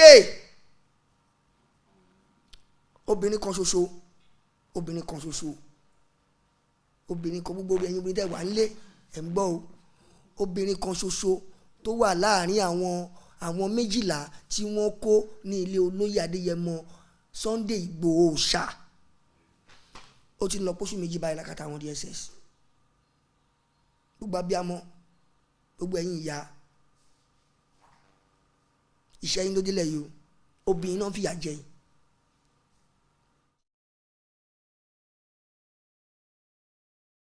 nítorí pé wọn ò tí ì fi wọn lẹ̀, wọ́n sì wà lákàtà àwọn DSS, wọ́n yanjú ọ̀rọ̀, kì í ṣe pé wọ́n yanjú ọ̀rọ̀ wọn o. àrékérekè ó ti kún ohun tó wà ńlẹ̀ báyìí lórí ọ̀rọ̀ wọn, nítorí pé àwọn lọ́ọ̀yà náà nínú ìwádìí tó wáyé ní kòpẹ́kòpẹ́ tí wọ́n ṣe pẹ̀lú àwọn àjọ oníròyìn, wọ́n fi ọ̀rọ̀ yẹn léde pé lẹ́yìn wákàtí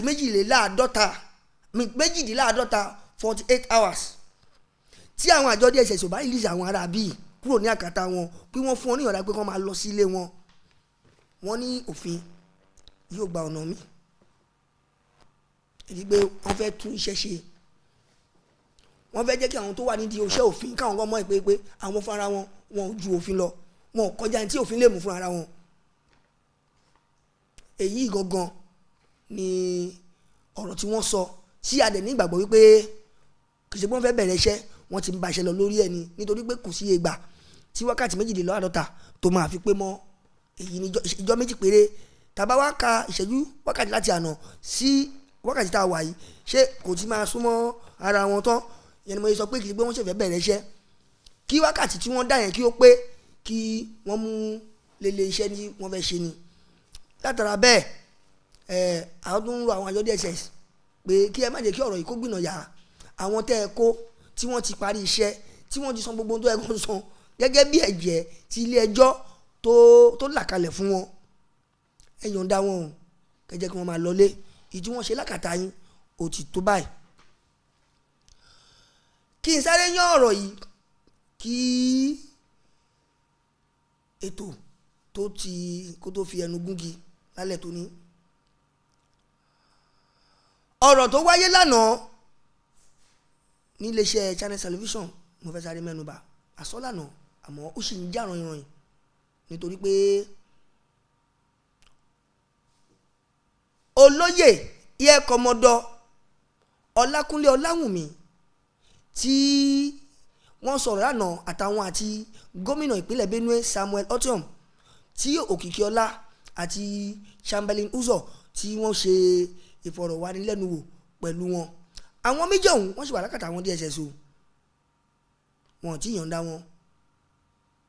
ibi tí ìjọba fẹ́ gbé ọ̀rọ̀ iléeṣẹ́ tẹlifíṣọ̀n Channel Television kà báyìí bó tẹ̀ pé bàbá wa Wọlé Ṣóyínká wọ́n ti sọ̀rọ̀ nípa ìwé pé òfútù fẹ́ tẹni wọ́n tí ìjọba gbé pẹ̀lú wọn àṣà lásán tí kò nìkan òun ni àmọ́ tòun ti bẹ́ẹ̀ náà a lè fi lérí ẹnìkan nítorí pé tá a bá ta ká máa tọ́ tí a ò bá tọ́ ó máa ń padà dẹnu onídìí ni a ní sọ̀rọ̀ ká mi tínú bí àbí ká mójú nù bẹ́ẹ̀ àfi ká tó ká ṣètò pínpín ká dájú pé ibi tó yẹ kó ọ̀rọ̀ yẹn ń kú sí ibi tó yẹ kó wó sí ibẹ̀ gangan náà ló kú sí ló dẹ̀ fi ọ̀run lọ́lẹ̀ sí.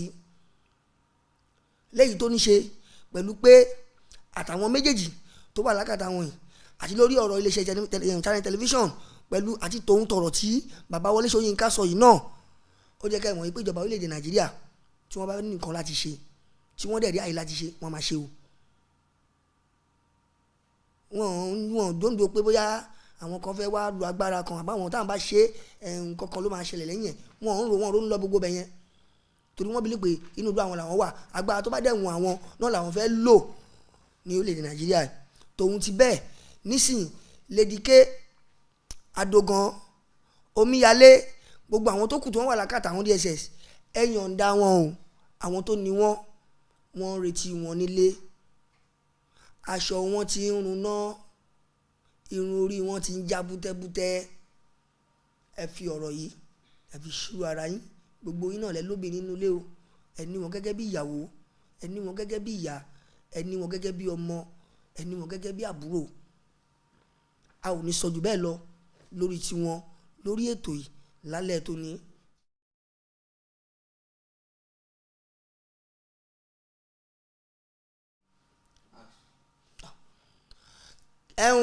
lẹ́yìn gbogbo atótónu tí a ti ń bá bọ̀ láti àárọ̀ ẹ jẹ́ kí n sáré dá wa padà sẹ́yìn ká tún sáré fojú gbogbo nǹkan tí àti bára wa sọ látàárọ̀ lákọ̀ọ́kọ́ a sọ̀rọ̀ nípa olóyè Adéyẹmọ Ìgbòho Òòṣà wípé ọwọ́ tíjọba lò pẹ̀lú wọn kò ń ṣe ọwọ́ tó nítumọ̀ àbí tí ó jẹ́ nǹkan tí ó pọ́nyàn lé àbí tó buyì kúnni láwùjọ. lẹ́yìn yẹn a ń sọ̀rọ̀ lórí ọ̀rọ̀ ìṣẹ̀lẹ̀ tó ṣẹlẹ̀ ní ti ìwé tí àwọn àjọ NBC Nigerian Broadcasting Commission tí wọ́n fi ṣọwọ́ sí iléeṣẹ́ Channel TV àmọ́ ìwé ọ̀hún ojú yín ojú mi ojú gbogbo àwọn olólùfẹ́ ètò ìlálẹ́ òní lẹ́jìrì bí bàbá ìyẹn olóyè ọ̀jọ̀gbọ́n Wọlé Ṣóyínká bí wọ́n ti mú ìwé ọ̀hún tí wọ́n gbọ̀n ya tí wọ́n ní irú ìwé bẹ́ẹ̀ inú ilé ilẹ̀ bẹ́ẹ̀ ni ilé irú àwọn ìwé bẹ́ẹ̀ lẹ́yìn náà a sọ̀rọ̀ nípa ìdáranjẹ ìta gbangba léyìí tí bàbá náà fọwọ́ sí ìpinnu àwọn gómìnà nípínlẹ̀ Yorùbá tí wọ́n ní àyè gbà tẹ́ bá ní ká fún wọn láyè fún ẹran sísìn, àmọ́ fún ìdáranjẹ ìta gbangba láwọn ìpínlẹ̀ tó jẹ́ ìpínlẹ̀ Yorùbá àwọn ti bẹ́ gidi, léyìí tí ọ̀jọ̀gbọ́n Wọlé Ṣóyínká náà tí wọ́n fọwọ́ sí, tí wọ́n fẹsẹ̀ sí, kódà wọ́n fi gbogbo ara sí nítorí pé wọ́n ń jẹ́ kó yé ìjọba ààrẹ orílẹ̀-èdè Nàìjíríà wípé nígbà tí wọ́n kọ́ níwájú wọ́n kọ́ lẹ́yìn, ara wájú kọ́ èrò ẹ̀yìn kọ́, àwọn tó wà láàrin wọ́n kọ́, léyìí tó mú bàbá fọhùn jáde wípé àwọn ò rò pé ọ̀rọ̀ náà ó jẹ́ ọ̀rọ̀ ojú lásán, wípé tó bá jẹ́ pé ọ̀rọ̀ màálù lásán ni kò jẹ́ kó lè débi tí ọ̀rọ̀ ọ̀hún lè dé yẹn. Wọ́n ṣe gbogbo ẹ̀ lálàyé, wọ́n yan kínníkínní, kódà wọ́n fọ́ ọ mọ́ tó. Lẹ́yìn èyí bàbá tún sọ̀rọ̀ lórí tàwọn ọmọ kéékèèké tí àwọn ọmọ ilé ẹ̀kọ́ tí àwọn jàǹdùkú agbésùnmọ̀mí afẹ̀mí ẹni ṣòfò tí wọ́n ń yọ lẹ́nu ní káàkiri àwọn ilé ẹ̀kọ́ wa lórílẹ̀-èdè Nàìjíríà, pàápàá jùlọ ní apá òkè ọ̀yà lọ́hùn. Bàbá sọ̀rọ̀ nínú ọ̀rọ̀ wọn níbẹ̀, wọ́n pe àwọn àjọ United Nations léyìí tí wọ́n tún ṣe àkàwé fún ìdáwọ́ ti ìyàwó tí ààrẹ ṣe fún ọmọ ẹ̀ láàrin wípé orílẹ̀-èdè òtò ara ò rokùn ara ò rẹ̀dìyẹ, àmọ́ gbogbo ohun tí ẹni tó jẹ́ ààrẹ orílẹ̀-èdè yìí tó ní lọ́kàn tó gbà lérò òun láti dáná ọjọ́, wọ́n wá joyè daṣọ fúnjó nígbà tí ìlú ò fararọ. Báyìí bàbá ṣe àlàyé àwọn ọ̀rọ̀ tó pọ̀, àmọ́ mélòó la fẹ́ sọ inú eyín adépèlé, a ò lè ro bí bàbá ti sọ́bọ̀ látàárọ̀, àmọ́ a lè ṣe ẹ̀yọ́ ọ̀rọ̀ nínú àwọn ọ̀rọ̀ tí wọ́n bá gbàjọ tí wọ́n sọ jáde lọ́rọ̀ ni, lẹ́yìn tó dẹ̀ yẹ pé ó dá mi lójú wípé gbogbo àlàyé tá a ṣe lálẹ́ lórí ètò ó ti yé gbogbo ẹ̀yin tí ẹ jẹ́ olólùfẹ́ àti òwòrán ètò yìí nínú ilé.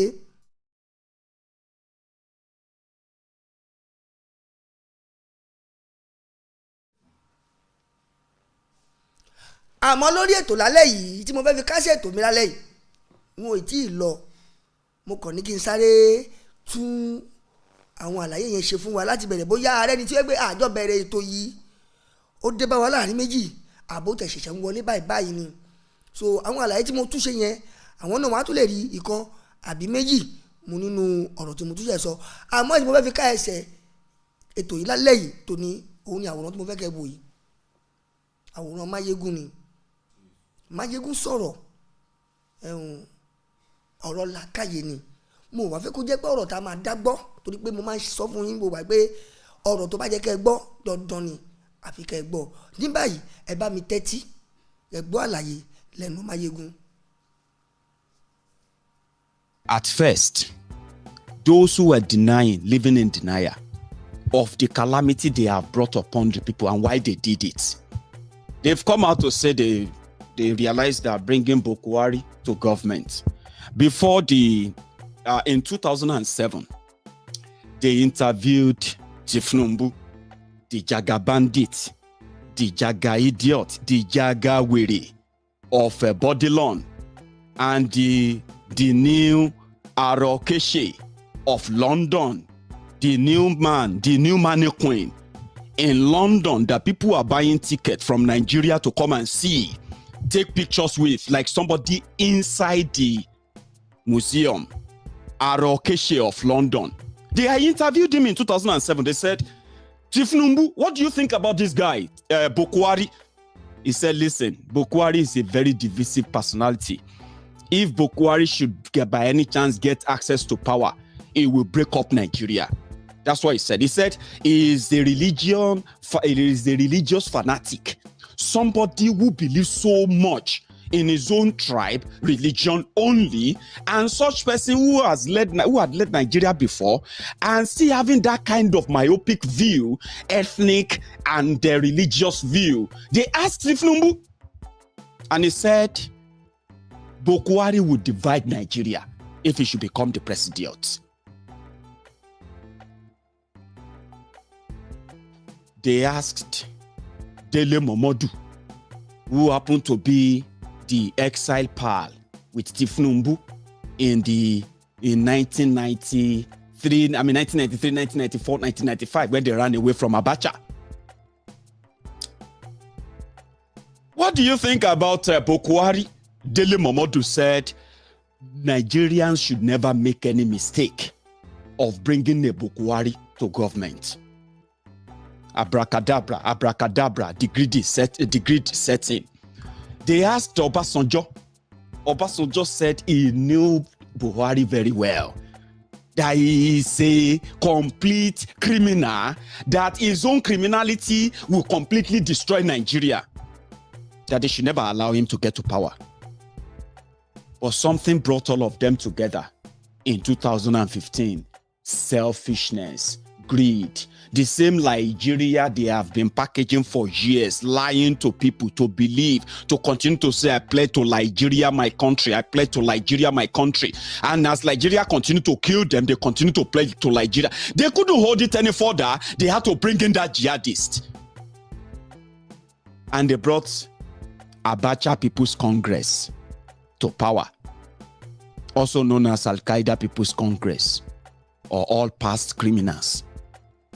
Atiku, who became enemy of Obasanjo, they became friends because of the Bokwari.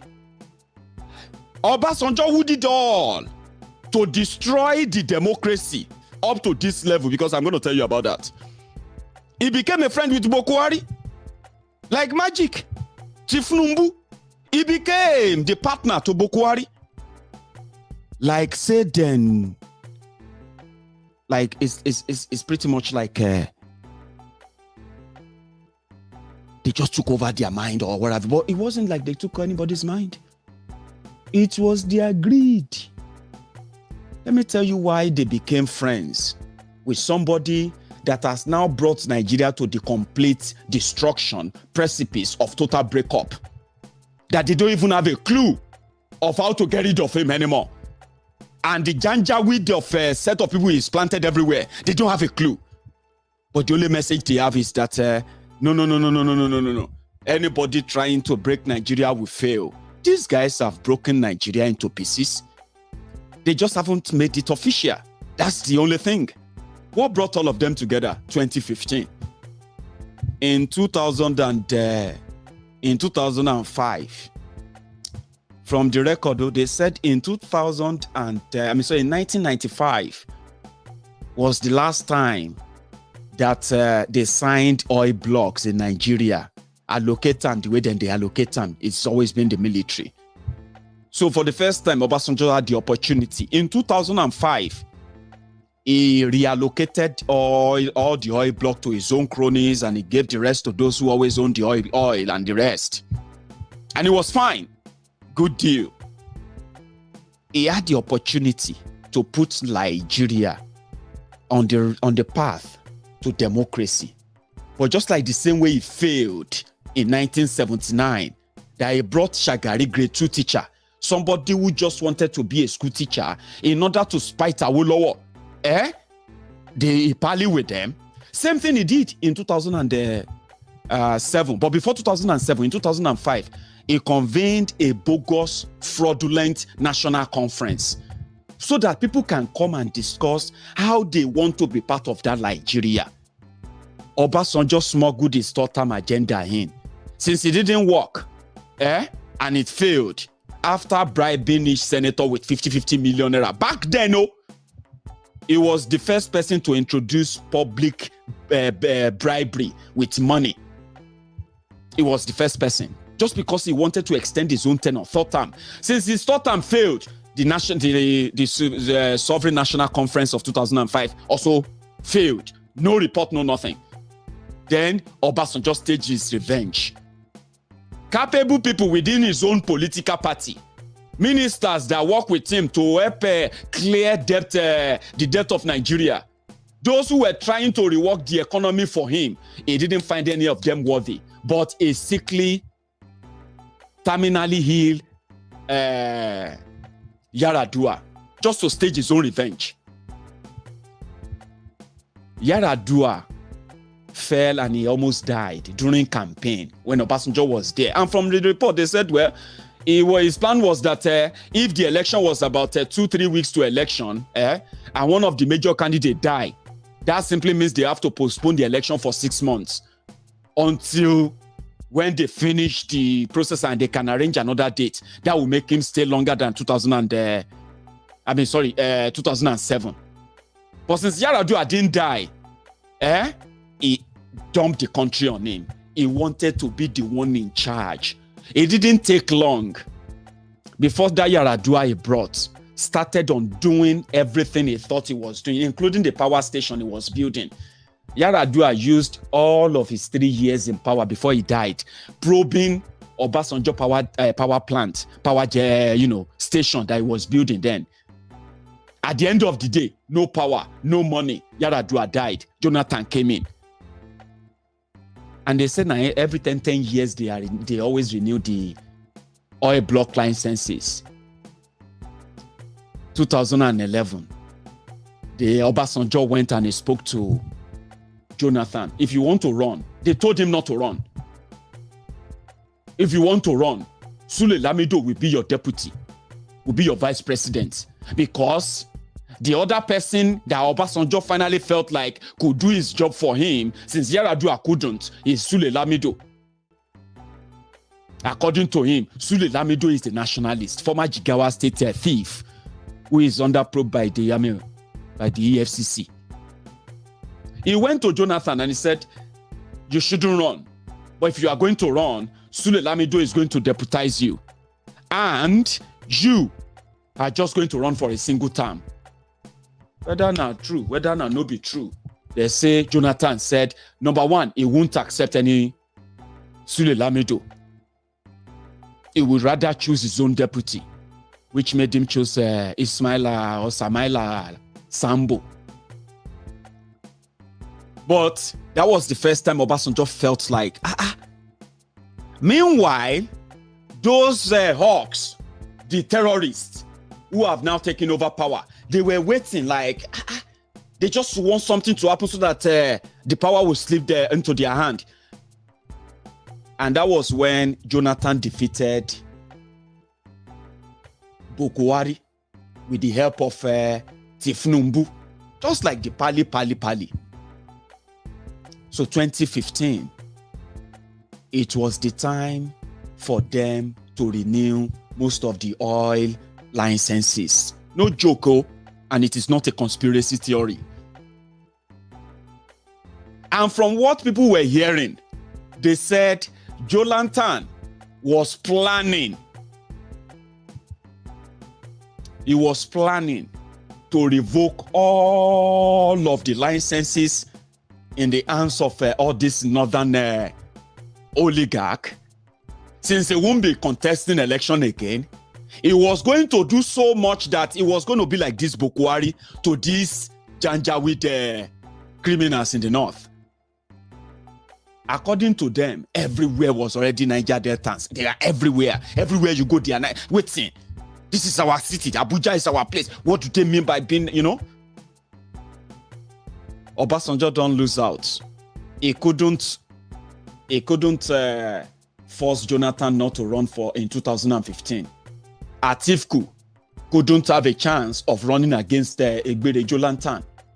See how these fraudulent criminals, former enemies who pretended to be enemies, yeah, how they all found one common enemy to defeat, so that their different personal agendas, strange bedfellows, became friends because of different reasons. Bokwari and his gang wanted power so that they can secure the wealth that the northern Nigeria has been holding on to, that make them to say Nigeria is indivisible, and at the same time to promote further ethnic suppressive agenda, which they have now been promoting. Tifnumbu and gang, those ones saw the opportunity of, oh boy, easy to be president too.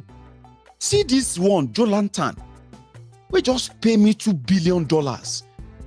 Just like that. for just telling him that we would let them rig him out. We'll let everybody let his vote count in the southwest. And just like that, the guy, even when I met with him, this guy no even look like president. And I think that's one of the things that many of them had about him. They've met with him. They met with Jonathan. They felt like he doesn't have that kind of,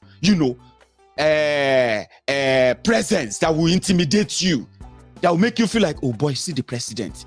That he looks so ordinary. There are people like Tifunumbu and gang who have been reading a lot about him, who have been imagining things about him. They met with him, they listened to him, and they're like, look at this one. Mr. President, no problem. We'll make a deal with you, no problem. Is it not 2011? We'll work with you. They say, what do you want me to do?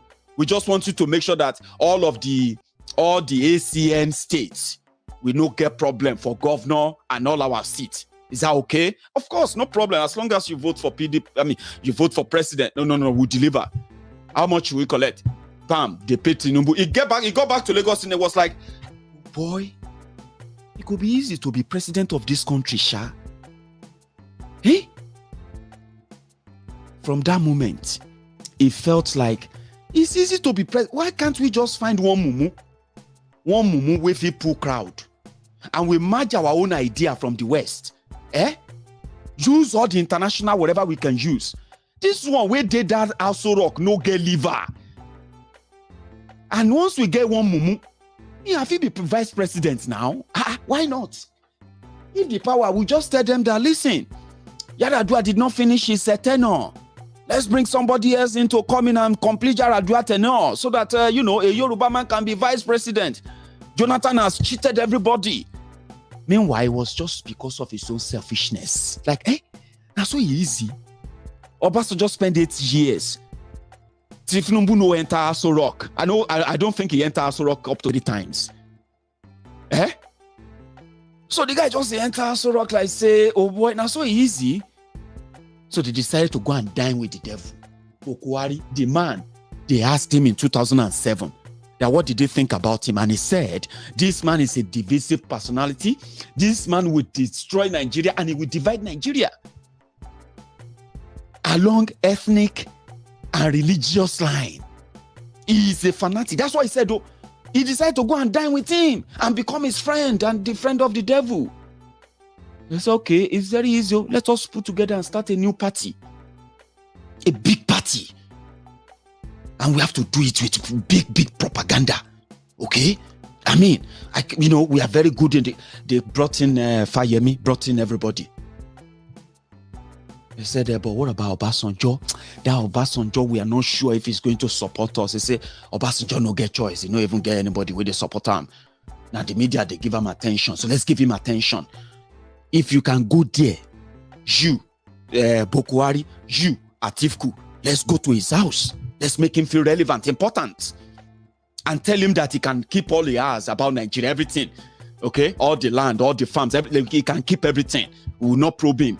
We will not probe the money spent on power. We will not do anything. He can, if you say that to him, he will feel important. He will abandon that boy in Aso Rock with Jonathan. That's how they sold to Obasanjo. You know what? Immediately Obasanjo bought into it. Some of you may have forgotten, but I don't think you should. Okay? 2015, where Obasanjo called people and he said, Mo will celebrate the end of PDP because now you can go to APC, Abacha People's Congress, Al-Qaeda People's Congress, all past criminals, they just fused together. Meanwhile, Atifku, that one wanted to use the same platform because according to that one felt like nobody to buy delegates. We go pay them. How much they won't collect. People go just stay disappointed, say we use Bokwari to start a political party. And Atifku won the ticket. So Atifku gambled. That was 6 years ago. But you see, that joy didn't last. It didn't take Obasanjo 1 year after they succeeded and everything was like fine, it didn't take 1 year. Okay. It didn't take Obasanjo 2 months to realize, say, oh boy, this thing a one chance. Hey! Atiku on his own, after giving Bokwari 2 private jets to be flying him about, you see those pictures you see online, where Bokwari was opening his teeth, laughing in private jets. Those were Atiku jets. Atiku na former custom officer. Custom officer. He's a billionaire. They say a businessman. I say, well, that's fine. Not until when they sold all the properties of the federal government of Nigeria to him and his friends under the Bureau of Public Enterprises or so in Abuja. That's how he became a billionaire. That's a story for another day. He had this tax collecting agency at Apapa. I can't remember. Intel. They call them Intel. He collaborated with other, I don't know, maybe them be Lebanese or what have you, collecting revenue at Apapa in billions. They don't remit anything to Nigeria. Collect them, go and deposit them inside the big man accounts. Bokwari came. When Bokwari got to power, he started going after these guys who thought they have brought in a repentant dictator, a reformed Democrat. Okay? So he started grabbing them, including Obasanjo himself. It didn't take long when Obasanjo decided to write a letter.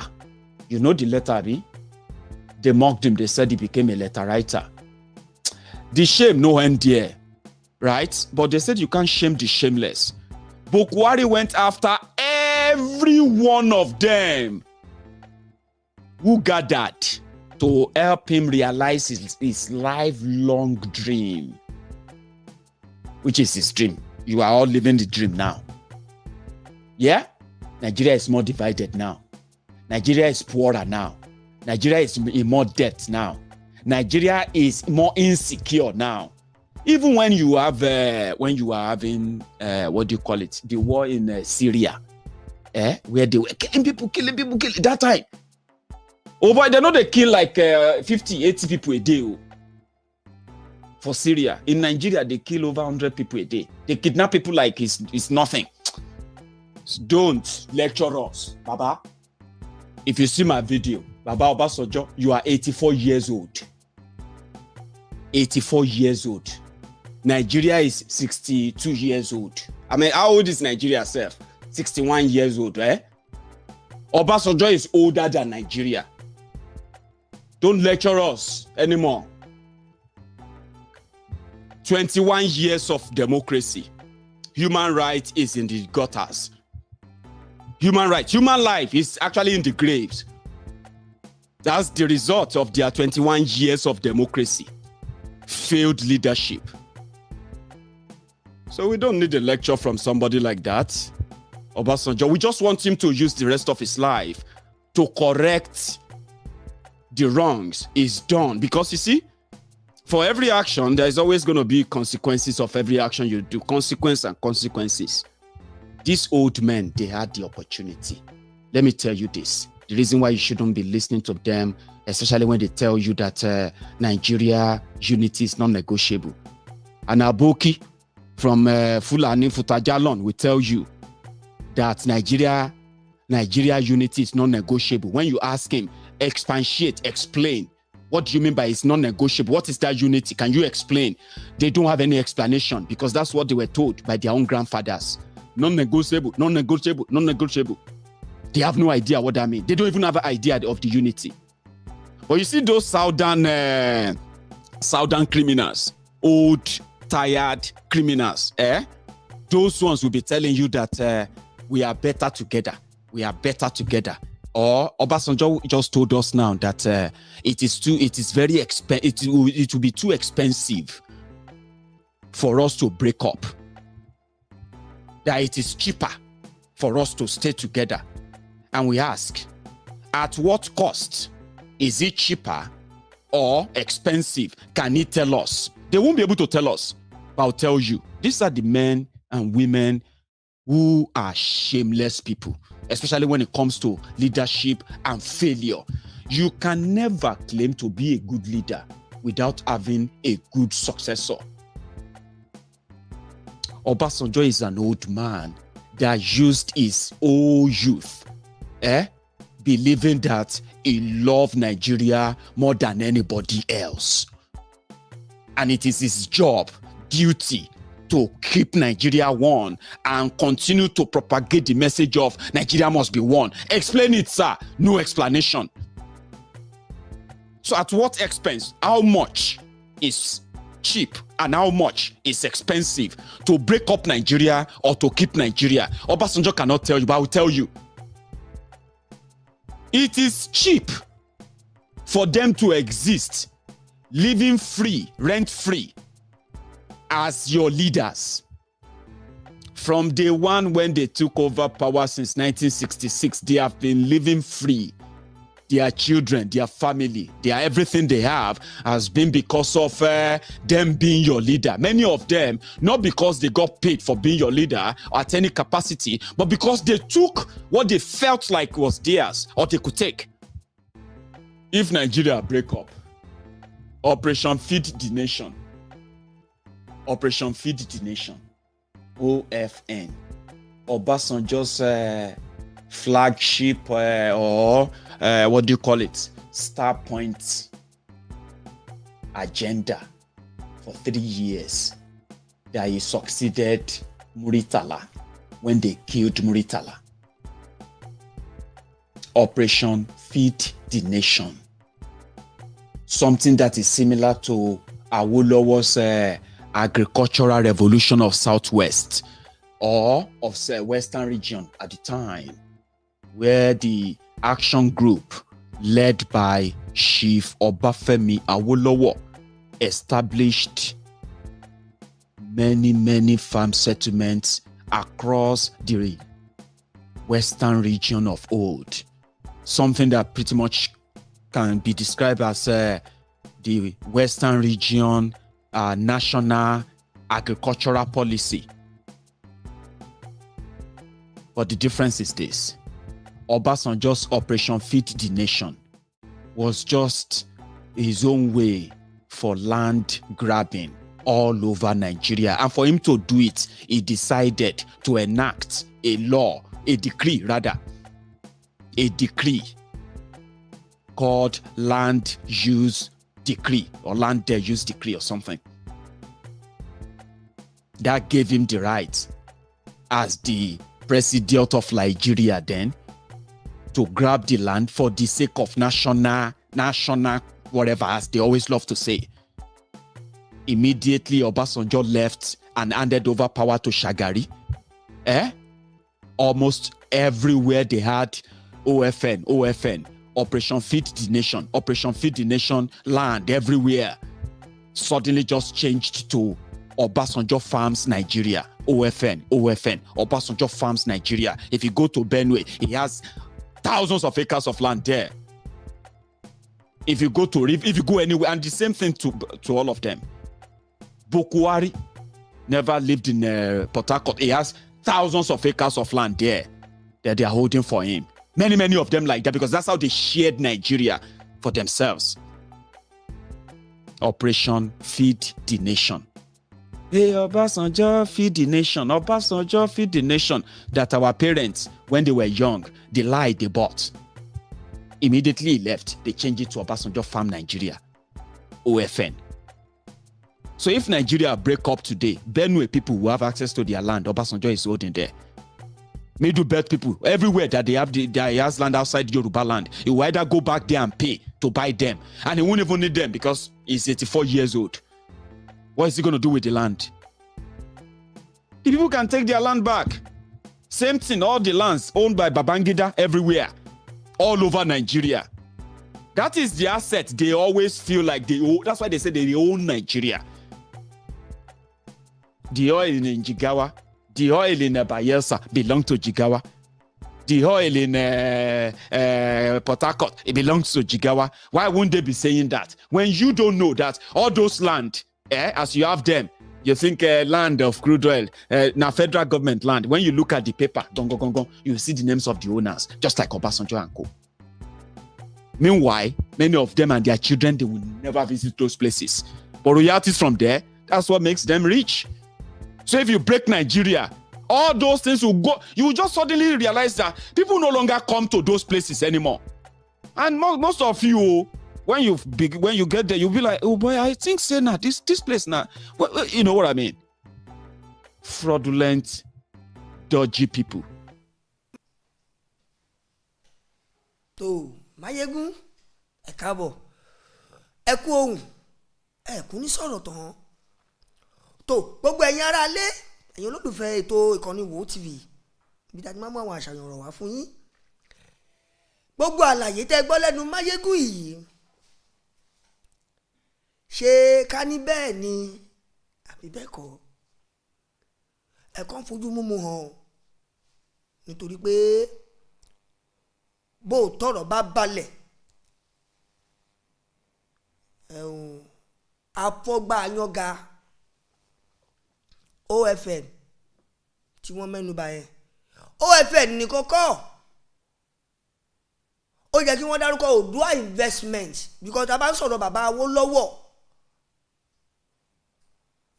iṣẹ́ tí wọ́n ṣe tó jẹ́ gbòógì àti àkọ́kọ́ iṣẹ́ tí wọ́n kọ́kọ́ díṣe gangan tí nílẹ̀ Yorùbá òun ni pé wọ́n symbolize Yorùbá pẹ̀lú àwòrán ère Oòduà wọ́n jẹ́ kí gbogbo àgbáláyé mọ̀ yìí pé ẹ̀yà Yorùbá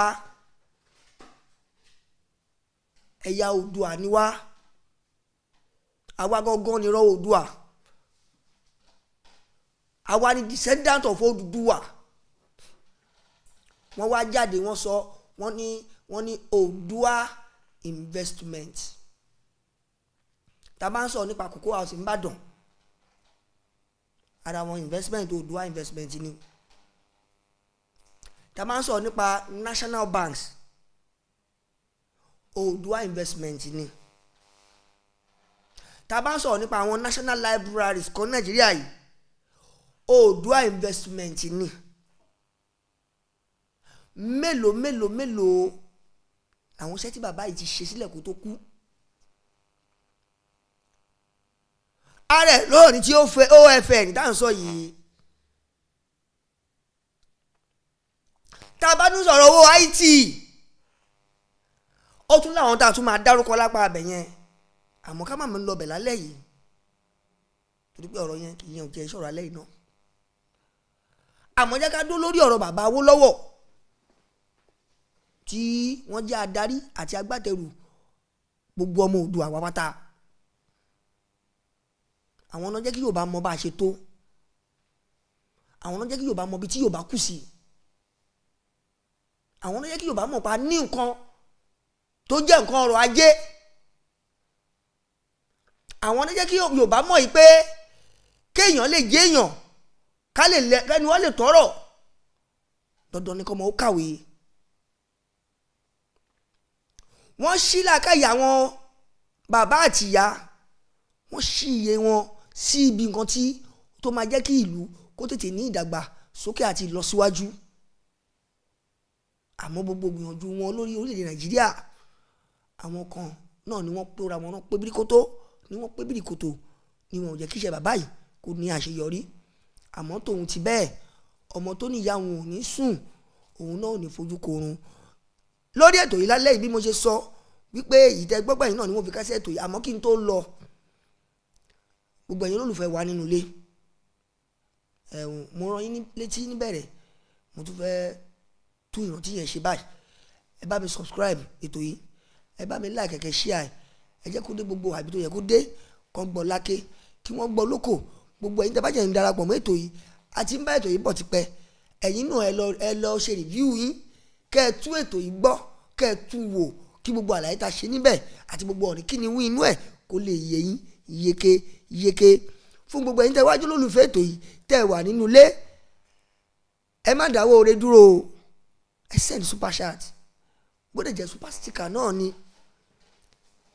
it's all for the betterment of the job kí iṣẹ́ wa náà kó lè ní tẹ̀síwájú ni nítorí pé ìnáwó owó náà ni kẹ̀kẹ́ yìí rere so àti káwa náà ká lè máa rí owó láti fi púùsì mínísítírì bẹ́ẹ̀ ṣe ń gbọ́ wa yìí kó má dijọ́ kan kẹ̀málẹ̀ ò ní gbọ́ wa mọ́ ohun tí ó wà á dé bá wa tẹ́ òfin ní gbọ́ wa mọ́ ohun tí wa mọ́ lórí afẹ́fẹ́ Elédùmarè ọlọ́jọ́ òní kò ní jẹ́ kó ṣẹlẹ̀ sáwa ohun tí ó wà á dé bẹ́yìn náà tẹ́ òfin wa kọ iléeṣẹ́ ìkànnì Wo TV sílẹ̀ pé ẹ̀yin ò fẹ́ bá wa ṣe mọ́ Ọlọ́run Olódùmarè kò má ní fi sáàrin òpinya sáàrin àwa àti yín.